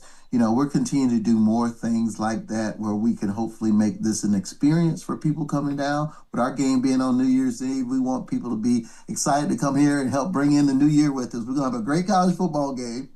And then, oh, by the way, we're going to bring in the new year, just a couple hours probably right after that. So it's going to be really, really exciting. We're excited about it. And we want to make sure folks that come in for a couple, 3 days are going to have a lot of fun and can engage with everything that North Texas has to offer. Well, and I think that's another piece of this, right, Scottie? Because you and I spoke, we've spoken over the years about being unique and trying to come up with ideas. And I can say this from the media hospitality side of it. You do so many wonderful things. I remember, getting in touch with my family and saying, like, I shot pool for 2 hours. There was this like giant candy section. There was these really cool places to sit and watch the game. There was a buffet and whatnot. So you could sit and watch, because I think, after your game, the NFL was on. And so, I was taking part in watching that. But you do so much with the community. You do so much with the media. And you work and utilize all of these awesome things that you have around you, like you spoke about Texas Live. So just to speak about the DFW area and all of the resources you have, essentially, that when you're assembling this experience for the Goodyear Cotton Bowl Classic, you have so many places in your backyard to really involve the media and the fans and the teams. Absolutely. It's very clear. Look, we don't have a beach like Miami. We don't have a Bourbon Street like New Orleans. So we have to rely on our Texas-sized hospitality to really be something that is our separator, and it is a part of our secret sauce. One of the things that we do have is that we have so much that is available to us, as you mentioned, in DFW. The stadium is in Arlington. We have teams staying in Grapevine and in Dallas. Our media hotel is in Irving. So we have a lot of relationships with a lot of different, if I start naming all the cities, I'll forget many of them, but there's so many cities that makes up North Texas that is just not Arlington, that is just not Dallas, that is just not Fort Worth, that creates multiple opportunities for fans who come in town. Now for the teams, their schedule's pretty. They're going from the airport to the hotel to the stadium to the hotel to the stadium, and then probably going home. Yeah. After the game. They don't, but for the folks that are coming to enjoy the experience, we want to make sure that they understand and know that all these things, whether it's in Arlington or in any of the other cities, obviously Dallas and obviously Fort Worth are the first things that come to mind, but there's so much going on around and people can get exposed to it. And I think that's what makes it a great experience, looking at it from a fan perspective. If you do come in town 2 or 3 days before the game, you got plenty of things to do to take up your time, whether it's touring the stadium, touring the Rangers Stadium, which is right up the road, or going to all the museums and entertainment, cultural things that you can do here all around. You can really engross yourself in that and really have some fun and see some things that maybe you don't get to see. Being a quarterfinal in our game being on New Year's Eve, it sits a lot differently than it did last year as a semifinal, and our game was on January 10th. The world is a little different right around New Year's Eve because schools are out. Many people are not working or off from work. So they have a little bit more freedom of movement without, the daily constraints of work or school or those types of things. So we hope that is going to bring more people out, not only more people from the participating institutions, but more people in the DFW who just want to be out and about and just want to be a part of it. Our Cotton Bowl Live event at Texas Live the night before is a free event. Our Battle of the Bands is happening the day before, which happens right before that. It's a free event. That's something that people can go to that don't have tickets, and what's going to happen at a Texas Live, for example, on game day. You can buy a ticket to that and have access to that before and after the game. If you don't, our Fan Fest is a ticketed event. You have to have a game ticket to get in as a part of that because it's happening on game day. But like I said, there's so many other different things to do, and people, you can ask me, but I can only tell you so much because there's literally so much going on in DFW that it is hard to put it all in one succinct message or conversation about what you can do and what you can engage with. Yeah, and then right there, right by the stadium, if you go up a little bit, Hurtado's there, which to me has the best tostadas that I've ever had in my life. There's a JFK tour you can take in downtown Dallas. There's a lot of things that you could do. And of course, there's a Six Flags that's right there. So there's so many things in the DFW area for sure. Here with Scottie Rodgers, the VP of Communications inside of the Goodyear Cotton Bowl Classic, which is inside the college football playoff here for the 2025-26 season. And where we had the media hotel in Irving, they've like built a city, like, or a little town that's kind of like, it's in Irving, but it's its own thing. And it's got an old cinema, but which shows new movies and old movies, but it's got like an old feel to it. It's got a bunch of awesome restaurants, places to have music outside. And so, I can say to that side of it too, Scottie, like, since I left the Goodyear Cotton Bowl Classic last year, I've wanted to come back to where the media hotel was so that I could take part in being in that like town that kind of created itself over the last couple of years. Yeah, you're talking about the area that's called the Toyota Music Factory. It's a wonderful entertainment area that has, as you mentioned, restaurants and some entertainment venues, whether it's for special events, concerts. They have a concert venue there that has a kind of indoor part of it, an indoor-outdoor part of it. So there's a lot of different things that happen there throughout the course of the year. And with it being next door to the hotel that we use for our media headquarters, it creates a unique opportunity for us to do some fun things with that area as well. And frankly, just for our media, just like the teams, the media that's covering all these rounds of the tournament, they are going from conference championship to a first round game, many of them are traveling to our quarterfinal, to a semifinal after us, to the national championship after us. Yeah. And then, oh, by the way, by the time they get that done, many of them then have to quickly turn their focus to this thing called basketball that is happening right now, and within a month, potentially be, back on the road doing a lot of traveling with conference tournaments and then everything that is March Madness. So it's a unique time. Learning this, and I think the unique thing about this is just the second year of this 12-team playoff. This is the first time we've ever been a quarterfinal game. So there's still a lot of learning that we are all doing, and I think this year will help all of us. When I say all of us, the six the six CFP bowls and the national championship with the CFP, to learn how we work our process, because there was a lot of lessons learned last year, and we've been able to put some of those in place, but we're a different event this year because of me in the quarterfinal. So there's new things that we learned. So once we put these 2 years together and can kind of look back at them independently and together, I think there's going to be some good lessons that we're going to be able to make this even better as we go forward, whether we are a quarterfinal or a semifinal. And just to let people know, the first snowman that I saw last year was actually right outside the Media Hotel for the Goodyear Cotton Bowl Classic. It was there for just a little while, but it was there because there was some snow in Texas. Hopefully not this time around, but definitely looking forward to it. And like you said, you're on New Year's Eve, so you get to go to the game and then ring in the new year in the DFW area, one of the premier places in this country, and so many people, so many things to do is going to be exciting.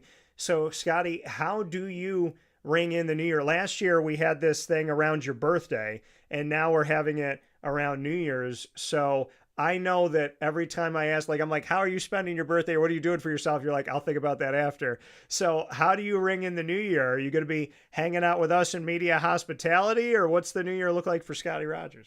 Well, the new year probably is going to be right where my feet are. I'll be somewhere here in AT&T Stadium, most likely, when the Eastern Time New Year happens at 11 Central, and when the Central Time New Year's happen at midnight, I'll be here. Yeah, our last game earlier this year was on my birthday, which was interesting. And you just learned that when you work in sports, and then we've talked about this before, sports is a lovely business, and it's been very, very good to me.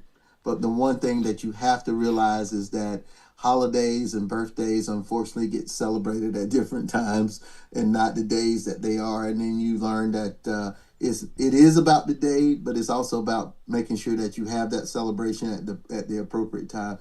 Sometimes Christmas happens in January or November. And sometimes, birthdays happen weeks after the actual day. And that's okay because, sports, as we've seen it grow, the holiday, whether especially if you're talking about Thanksgiving, if you're talking about Christmas, if you're talking about New Year's Eve, New Year's Day, those are key days in the sporting calendar, whether it's at the college level or the professional level. So you just learn to work around it, and I'll ring in the new year. We'll have some fun. There'll be a smile on my face when the clock strikes 12 here in DFW, if I'm right here inside of AT&T Stadium, and then hopefully I'll be able at some point shortly thereafter be able to get over to the hospitality room and spend a little time with you and all the great media folks there, and be able to say some goodbyes before everybody get out later that day and head back to their respective homes. Yeah, I mean, and you described it perfectly, right? Going from the regular season in football to going into these conference champions. I know this all, I'm sitting here nodding while you're saying it all, because it's the first round into the quarterfinal and how you're traveling to cover multiple ones potentially of that, then to the semifinal, then to the national championship. And it's such a great ride. And then I'm doing basketball in the midst of all of this, which is weird to me. I feel like basketball should wait. I feel like football should finish and then basketball go. But, obviously when they cross each other, there's a lot of craziness that goes on. Scottie, before I let you go, you're a fan first, and so am I, or else we wouldn't be doing this thing. So what are your thoughts on the college football playoff field when they let it out? Notre Dame doesn't get in, Texas doesn't get in, Vanderbilt doesn't get in. three teams that, people are thinking about, maybe a BYU as well. When you see this field, how do you view this field? And as a fan side of things, what are you excited about beyond the Goodyear Cotton Bowl Classic when you look at how this bracket has been put together and making history that the Sun Belt and the American are both represented in the same year? It's a definitely unique bracket. I don't think anybody wants to hear my opinions on the bracket, but so I'll keep those to myself. But look, you just brought up one of the greatest points in this year's bracket when you talk about James Madison and Tulane being in the championship, and those teams earning their way in through a tough process that doesn't necessarily give them all the credence. And you talk about teams that were left out and teams that are in. I think what I saw this year is that your complete resume is something that is going to continue to be at the core of what decides whether a team is going to be in the playoff or out of the playoff. You can't look at one game. You can't look at two games. You can't look at late season games versus early season games. You got to look at the totality of the resume, with all the measurables that they have, and do the comparisons. And then those that rise, that have the separators, those are the ones that's going to be in. And those that maybe is not as much, those are the ones that are going to be out. And I think that's really, but that's been fundamental to everything in college sports. I've been fortunate enough being in college sports for a really long time. And I've been around a lot of different sports. And I really do think it doesn't matter if it's football, if it's basketball, if it's soccer, if it's volleyball, if it's baseball, softball, you name it. Your total resume of a season should be your measuring point, whether you get in the postseason of a championship, of a national championship that has a bracket. That's to me, that's a fundamental baseline thing. And there's different ways that is determined when it comes to the different, what football uses versus basketball and the other sports. But I do think that has to be the thing, because that should rule the day, because your entire body of work is what makes you the team that you are for that season. Doesn't matter the name, doesn't matter what you did the previous season, doesn't matter what you're going to do the next season. You have to be judged on that particular season and your resume for that season. And I think the more it stays that way, the more it's going to be better for everybody. The way we're talking about the college football playoff or any NCAA or national championship. Yeah, those two teams that beat that other team early on, they're both in, and they're playing for the right to get in the Goodyear Cotton Bowl Classic. Scottie, I'd be remiss if I didn't say this to you. A couple things. As a native of Atmore, Alabama, and coming from Alabama with a Bachelor of Arts in Communication in 1995, I know that you roll Tide when you're in the comfort of your own home. They did not keep them out this time. They had 3 losses last year, not as many great wins. This year they had more, but they did not keep out 3-loss Alabama. I know that they're not coming through your avenue of the Goodyear Cotton Bowl Classic, but your thoughts on seeing your alma mater, which I think is fair to ask you about because it is your alma mater, your thoughts about seeing Alabama have a rematch with Oklahoma and the fact that they are, for the first time ever, in the 12-team playoff. Look, everybody supports the alma mater. I'm no shyness about being a proud Alabama graduate and supporting Alabama athletics. I support not only what football does. I got love for all the sports. I worked in the athletic department when I was an undergrad there, and it was those 3 years that really were the foundational pieces of what has allowed me to have the career that I've been able to have. Of course, I want them to have success in this playoff, and would love to be able to see them in Miami when it comes to the national championship. But, this year's football team has got some unique aspects to them, and they got their work cut out for them in Norman, Oklahoma next Friday or the 19th. In a game that is not going to be easy. Obviously Oklahoma's the team that beat them this year. So they beat them in Tuscaloosa. Now they got to try to beat them in Norman, which is not an easy task. So I do think it's going to be a good football game. And, look, I wish them the best, but I, I've been able to work the national championship with Alabama in it, and they won. I've been able to work the national championship with Alabama in it, and they lost. And I tried to make sure to work both of those games. Like the team there is just another team. When you're working a game, and especially in sports, you have to learn. It takes a while to learn. I will say this: you don't walk into this being able to make that separation. Early on in my career, I probably struggled with it. Now I'm to a point where, I quickly realized that you just have to separate when it comes to, you can be happy for them, you can be proud about it, and you can be proud about it at the appropriate time, before the game, after the game, or in the comforts of your own home. But you really have to create that separation. And the folks there, they'll charge you a little bit, but they realize that too, because they know deep down who you're rooting for, and how you feel about the school. So, I wish, first of all, we're going to have some great playoff games. First and foremost, let's be very, very clear, starting with the first round games on the 19th and 20th. And I just look forward to great games. And I know we're going to have a great matchup, whether it's going to be with Miami or with Texas A&M, with Ohio State. And then we'll see what happens from there, because it's going to be unique to be able to have our game and then be able to, quote unquote, sit back and watch our champion, try to go win a national championship. So we'll be rooting on our champion when after that, and hopefully they'll do like Ohio State did last year. When they won our game and then went on to win the national championship.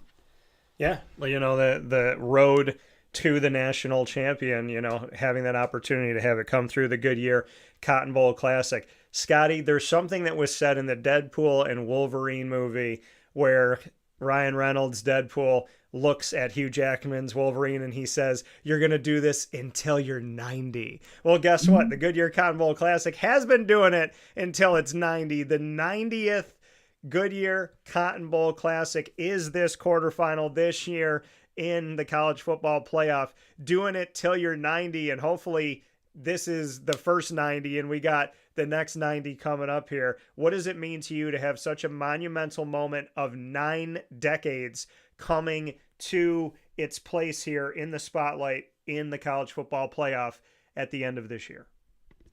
One of the numbers that not to make it about me, but this is my 27th of those 90 to work. So when you start thinking about being around for almost a third of the games, yeah, whether it's for my volunteer time to now being on staff, it's very unique. The history of our game is so cool. And this year, you'll see some things in our game program, and we'll end up amplifying on our website and digital platforms, talking about the 90, to get to this point as a game that started all the way back with the 1936 season and January 1st of 1937, and all the evolutions that have happened with the game, from sponsors to the change of venue from Cotton Bowl Stadium in Fair Park up to now AT&T Stadium in Arlington.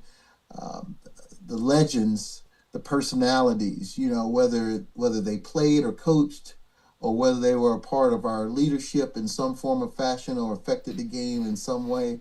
It's such a neat event, and it's nice, we're doing some things and to celebrate the 90th as a part, and you'll see it. You've seen it probably a little bit in some of the graphics and some of the things you'll see when you come to town. It's just such a neat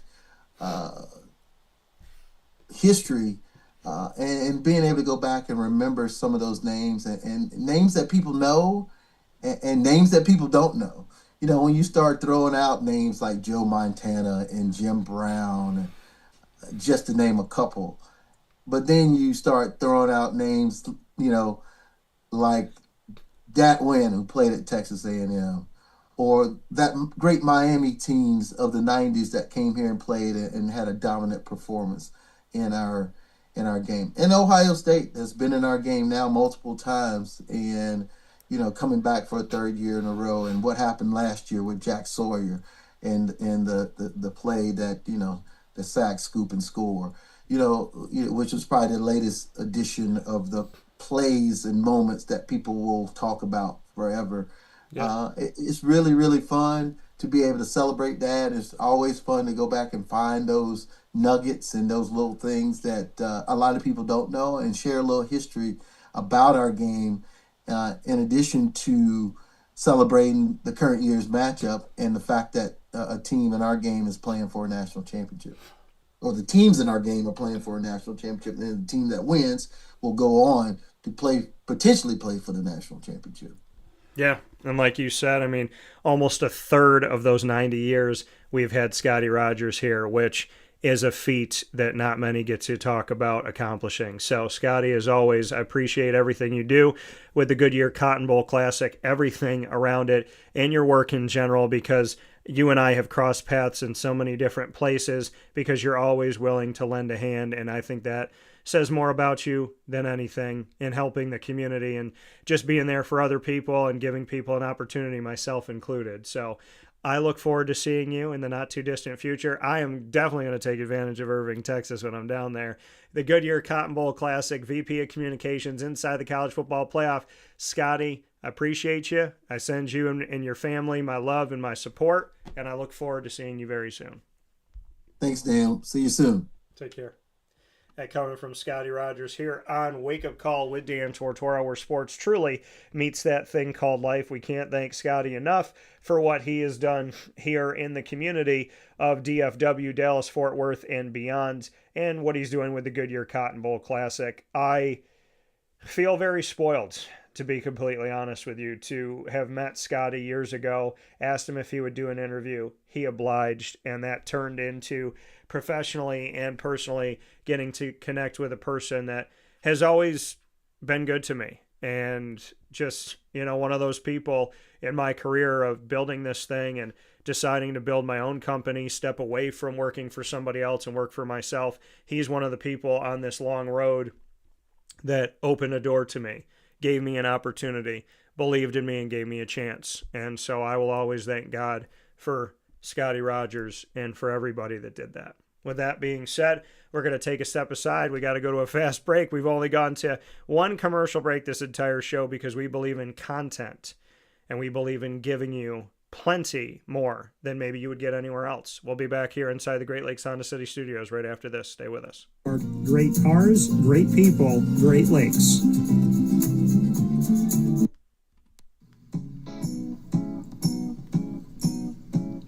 In these unique times, there are those in our community that give us a sense of normalcy and positivity. Pizza Man on 50 Oswego Street in Baldwinsville has been here for you for over 35 years and is here now. Call 315-638-1234 or order online at pizzamanbville.com to bring those familiar tastes into your home. And remember to come see our monthly on-site broadcasts centered around the community and our Baldwinsville Bees. Pizza Man in Baldwinsville. Any way you slice it, they are always here for you.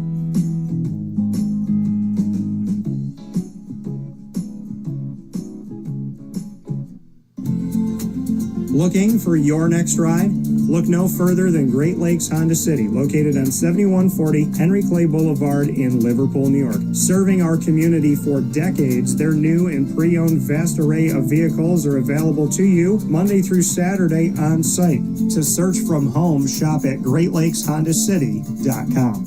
Call 315-365-5576 to set up an appointment. That's 315-365-5576 for Great Lakes Honda City, 7140 Henry Clay Boulevard in Liverpool, New York. Great cars, great people, Great Lakes.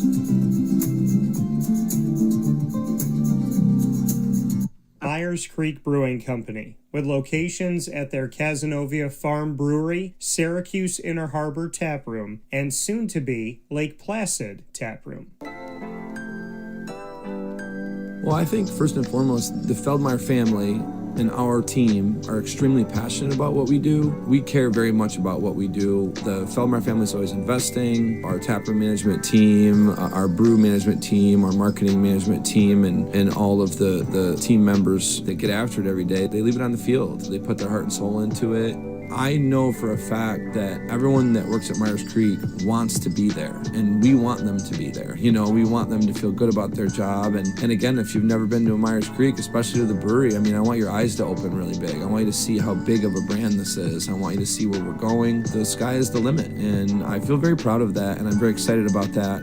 When you think of designing a menu for a brewery, it's kind of open to a lot of different interpretations. I mean, you can do American, you can do Asian, you can do Italian, and you just have to find, you know, how that meets that pub style dining experience, that gastropub vibe. And I think it's super fun for us because obviously we know that, you know, everyone in the world's going to sell a pizza or a burger or a french fry, but what can we do to be different? And what can we do to be true to who we are? We are a brewery, you know, a brew pub. So the flavor profiles are kind of all over the place. And I think it's super cool that we have a massive smoker at the brewery in Casanova, and we smoke a lot of our products. We have a delicious smoked turkey. We have barbecue ribs on Sundays. From a pulled pork sandwich to a chicken wing, you go to the Inner Harbor and you go to the Cas location and you'll find similarities in the menu, but also things that are a little different and also kind of fit those different demographics or different communities, and also hopefully just drive you to try every tap room that we have open at some point because you get a little something different at each one. You know, we understand how hard it is to, you know, work every day and get after it every day, and when you're done at the end of your day, you want to go out and put your feet up in a good ambiance and good environment. So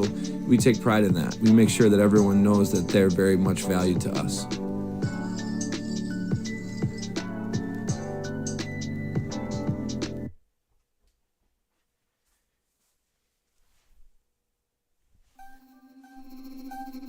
This is Jim Dispenza, owner of Game Point Sports Complex. You hear the same story across any sport that kids play and any sport that adults play. There's never enough places to play. That was definitely true with volleyball, definitely true with basketball. It could be cheerleading, it could be field hockey, which is what we're seeing now. Every sport has a lack of places to play, and I think Syracuse in particular is a place where it's really bad. Despite the fact that we've got a lot of athletic talent around here, we just seem to have not enough places for people to play, and they're going to different places. They're going to Rochester, they're going to, Buffalo. They're going all different places because we don't have a place here, and I felt like that should change. This was a long project from planning all the way through execution to opening the doors. A lot of work went into it, obviously, a lot of money, a lot of resources, and the dream always was kids being in the gym, having a good time. And I've always felt like sports is the most unfiltered joy that you can observe with people, that people can experience, because it is fun, it is a sense of accomplishment, it's all of that wrapped into one thing. And so watching kids going up and down the court with big smiles on their faces has been just amazing experience. I'm looking forward to years to come of that same thing. We've taken the time to invest in multiple sports, and then what we're finding is the mere fact that we have a large, clean, well-lit space has opened a lot more doors for us beyond basketball, volleyball, pickleball. Now we're having some interest from cheerleading. We've got girls field hockey coming in, and then also there's quite a bit of room for spectators. We've got bleachers, we've got benches, we've got a concession lounge where people can get food and drinks. We're going to have multiple sports going at the same time, using every square inch of this place for what it was conceived for, which is basically people to come in, have a good time in the sport that they prefer. We manage each situation differently. Everybody has different ability to afford different things. Some are bringing 10, 15 people, some are just 2 people. I've had a lot of situations where it's a father shooting around with his son, it's a mother playing pickleball with her daughter or with her son, and in those situations come up and we work with people, and that's allowed us to have groups from 2 people up to 30 people and have some flexible pricing behind it. We're an organization that is here to work with the community any way we can, and I guess part of it is just making sure that we have the flexibility to put together a plan that makes sense regardless of the size of your group. So in order to book time, the best option is to go to our website, gamepointsports-syr.com. You can click from there and sign up for events, sign up for your own particular training, sign up for birthday parties, all of that.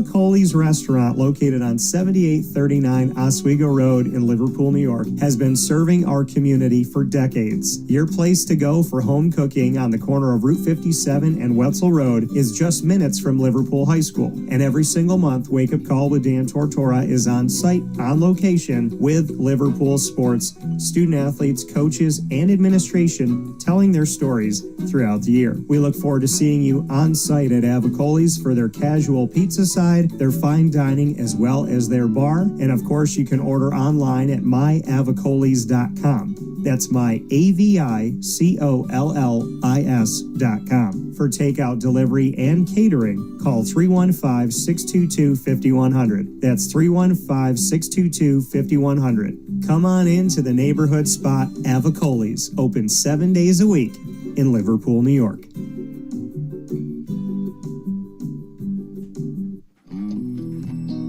K9 Campground Dog Boarding is your home away from home for your furry-loving friends. Open 7 days a week with drop-off and pickup times in the morning and later on in the day and early evening. K9 Campground Dog Boarding is the spot to trust with your dog for short and long-term stays. Call 315-299-4013 for more information. That's 315-299-4013, and go to k9campground.com as well. That's K9, ground.com, where you will find all of the information on their different cabins, which include the classic cabin, executive cabin, grand cabin, and luxury cabin. K9 Campground Dog Boarding, where your dog will have indoor and outdoor areas as well as their own private cabin for any size, any breed, as well as dogs with different needs. Dog parents and dogs alike choose K9 Campground Dog Boarding. Isn't that right, Lily?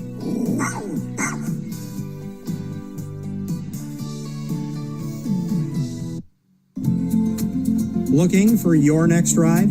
Look no further than Great Lakes Honda City, located on 7140 Henry Clay Boulevard in Liverpool, New York. Serving our community for decades, their new and pre-owned vast array of vehicles are available to you Monday through Saturday on site. To search from home, shop at GreatLakesHondaCity.com. Call 315-365-5576 to set up an appointment. That's 315-365-5576 for Great Lakes Honda City, 7140 Henry Clay Boulevard in Liverpool, New York. Great cars, great people, Great Lakes.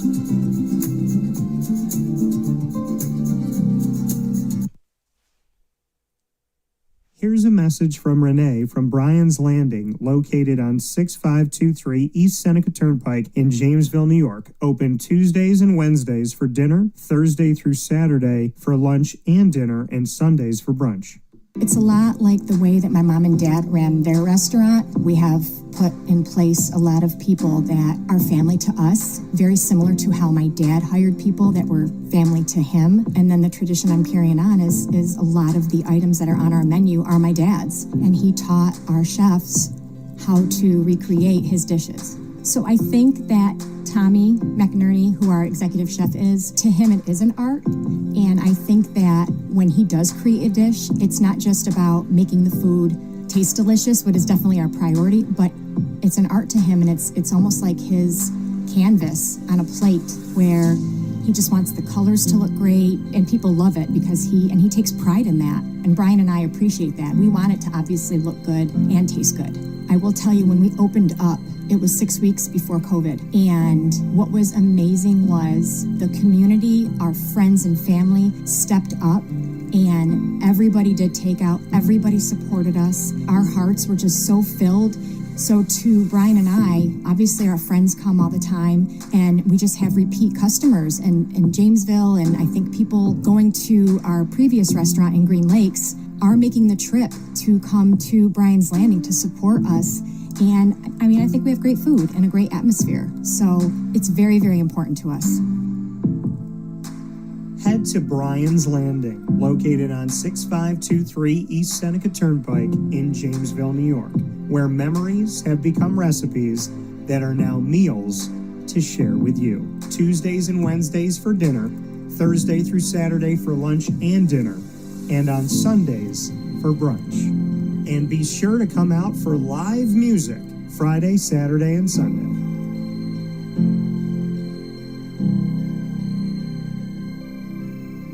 Life gets busy, and sometimes that means us running around. So Canine Camp Dog Daycare offers you an opportunity to give your dog a place to stay while you take care of what you need to throughout the day. Canine Camp Dog Daycare is located on 228 Old Bridge Street in East Syracuse, New York. You can see it from the highway, and it's just off of Erie Boulevard across from BJ's Wholesale Club. Call 315-437-7110. That's 315-437-7110 to schedule an appointment to bring your dog in and tour the facility. Appointments are Monday through Thursday after 6:30, where you and your dog can see everything that Canine Camp Dog Daycare has to offer, including a self-serve dog wash and a retail store filled with all of your dog's wants and needs, including food, treats, harnesses, leashes, and more, making Canine Camp Dog Daycare your one-stop shop for your furry loving friend. Right, Lily?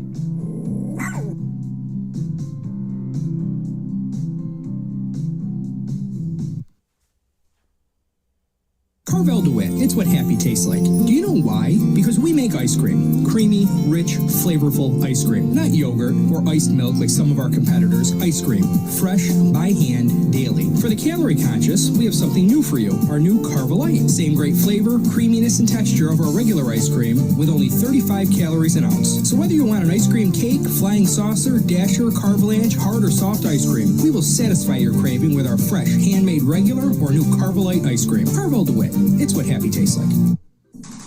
The Wildcat Sports Pub in Camillus, New York is located on 3680 Milton Avenue in the Home Depot Plaza. It is your family-friendly sports bar and restaurant.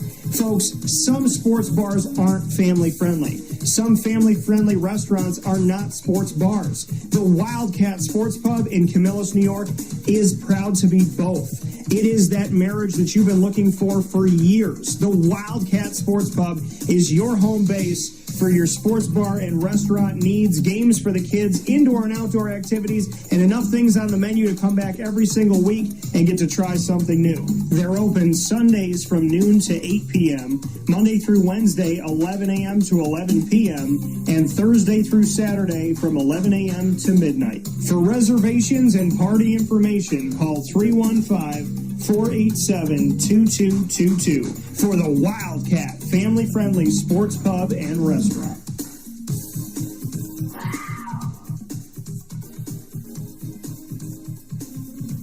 GG Cards and Breaks. Like, comment, subscribe. GG Cards and Breaks coming to you on 639 Delmar Place in Syracuse, New York is your one-stop sports card and trading card shop. Make your way over to GG Cards and Breaks today and every Tuesday through Saturday from 10 to 6, and on Sundays from 10 to 5.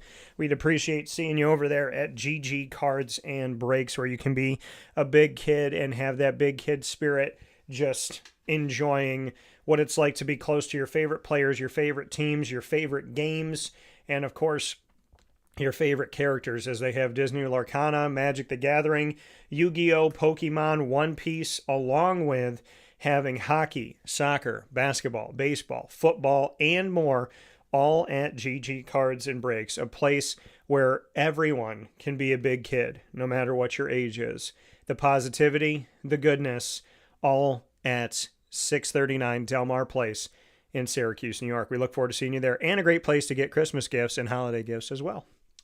Big time thanks to Chick-fil-A in DeWitt. Speaking of Christmas and the holiday season, the Peppermint Chip Shake is waiting for you on the corner of Bridge Street and Erie Boulevard. Make your way over to Chick-fil-A DeWitt to see Megan Sorber and her team right there on the corner of Bridge Street and Erie Boulevard. You can't miss it. A giant brick building that has a double drive-through. You can pull up to the drive-through. You can go in, or you can order on the app. All of those avenues at Chick-fil-A in DeWitt. Support the wonderful place that is supporting our community, hiring our students and our student athletes to work there as they grow and evolve in our community as the newest Chick-fil-A in Central and Upstate New York. We look forward to seeing you on the corner of Bridge Street and Erie Boulevard, and thank Megan Sorber and her team for all the work that they do.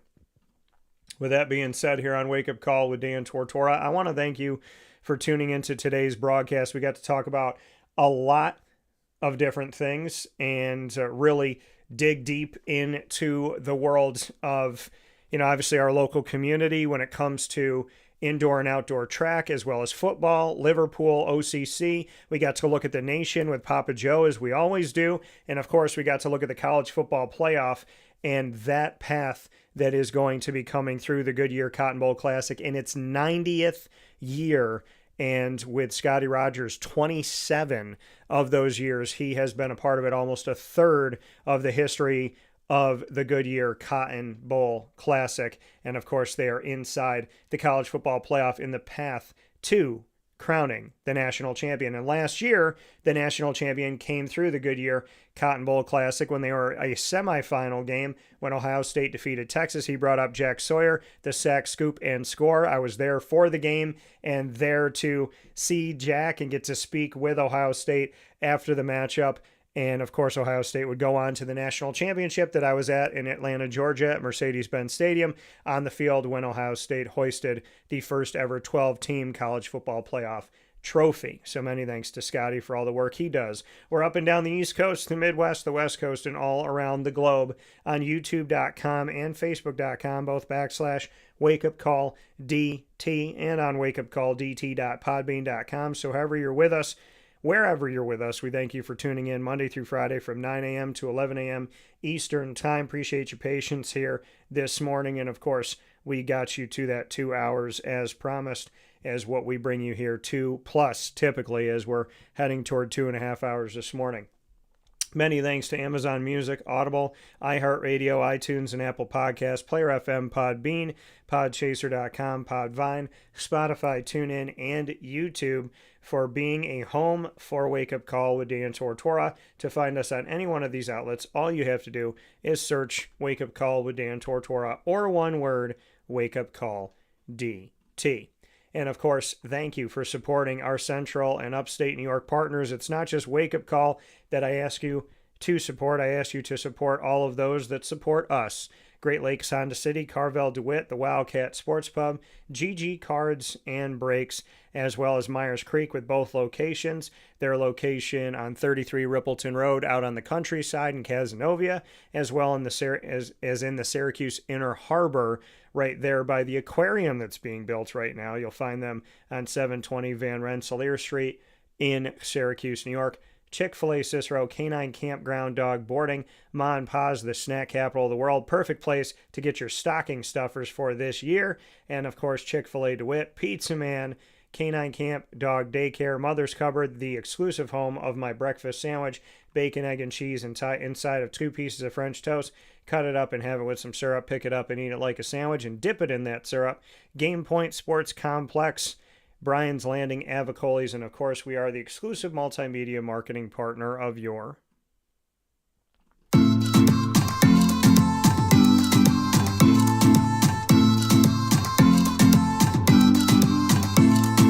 Brighton and Stratton College Bobcats of Syracuse. The Bobcat Buzz comes to you every single month with student athletes, coaches, and administration joining me here on Wake Up Call with Dan Tortora. You could find it all by going to youtube.com/wakeupcalldt. Click subscribe, hit the notification bell, and find our BSC Syracuse playlist. You can also find the Bobcats by going to wakeupcalldt.com's homepage and underneath the exclusive partners tab. For more information, go to syracuse.bscbobcats.com and go Bobcats.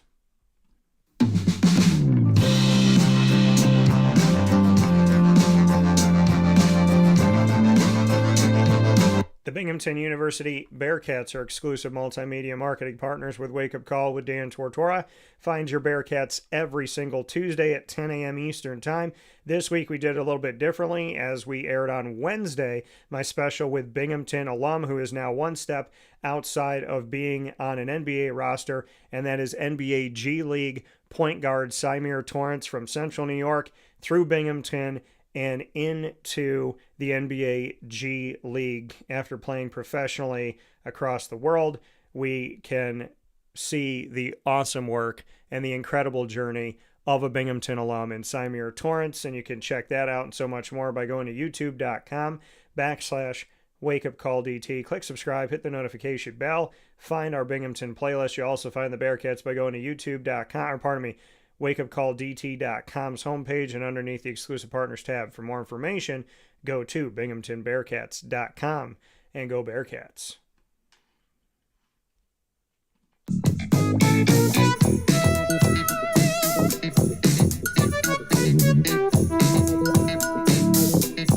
The Onondaga Community College Lazers are exclusive multimedia marketing partners with Wake Up Call with Dan Tortora. Find your Lazers in the Lazer Lounge every single month, every other Wednesday. We did it on Thursday this week due to travel, but every other Wednesday they are here with us, and you can hear from student athletes, coaches, and administration from OCC here on Wake Up Call with Dan Tortora, covering the Lazers in a way that you have never found anywhere else, and never to this degree. Go to youtube.com/wakeupcalldt, and of course you can find our OCC playlist. Hit subscribe and that notification bell, and of course see all of our content with the Lazers. You can also find the Lazers by going to wakeupcalldt.com's homepage and underneath the exclusive partners tab. For more information, go to onondagalazers.com and go Lazers. With that being said, here on Wake Up Call with Dan Tortora, inside of MonPawsPopcorn.com's What's Poppin', I want to give a special thank you once again to the wonderful, wonderful guests that I had today. So Ny'Quez Madison of Liverpool history, Liverpool High School in upstate New York here. And of course, OCC, a national champion in the triple jump. Let me say that again. A national champion coming out of Central New York, coming out of OCC in Syracuse. Shout out to him. And Ny'Quez Madison looking at playing football again, as he played football at Liverpool once he finishes up and graduates from OCC. Big time thanks to Papa Joe, who's with me every Thursday, and God bless to him and the incredible person and encyclopedia and man of God that he is. And many thanks to Mr. Scottie Rodgers, the VP of Communications for the Goodyear Cotton Bowl Classic in its 90th year, him in his 27th year, and inside the college football playoff road to the national champion. We will have Ohio State playing the winner of Miami at Texas A&M, and that's going to be in the quarterfinal of the Goodyear Cotton Bowl Classic in the college football playoff on Wednesday, December 31st at 6:30 p.m. Texas time, 7:30 p.m. Eastern time. So with that being stated, thank you to Ny'Quez, Papa Joe, Scotty, and to you. Find us all on Facebook at Wake Up Call DT, X at Call DT, and Instagram at WakeUpCall_DT. For now, from the Great Lakes Honda City Studios, I say, God bless, no stress, do your best. Have a wonderful, wonderful day, and we'll talk soon.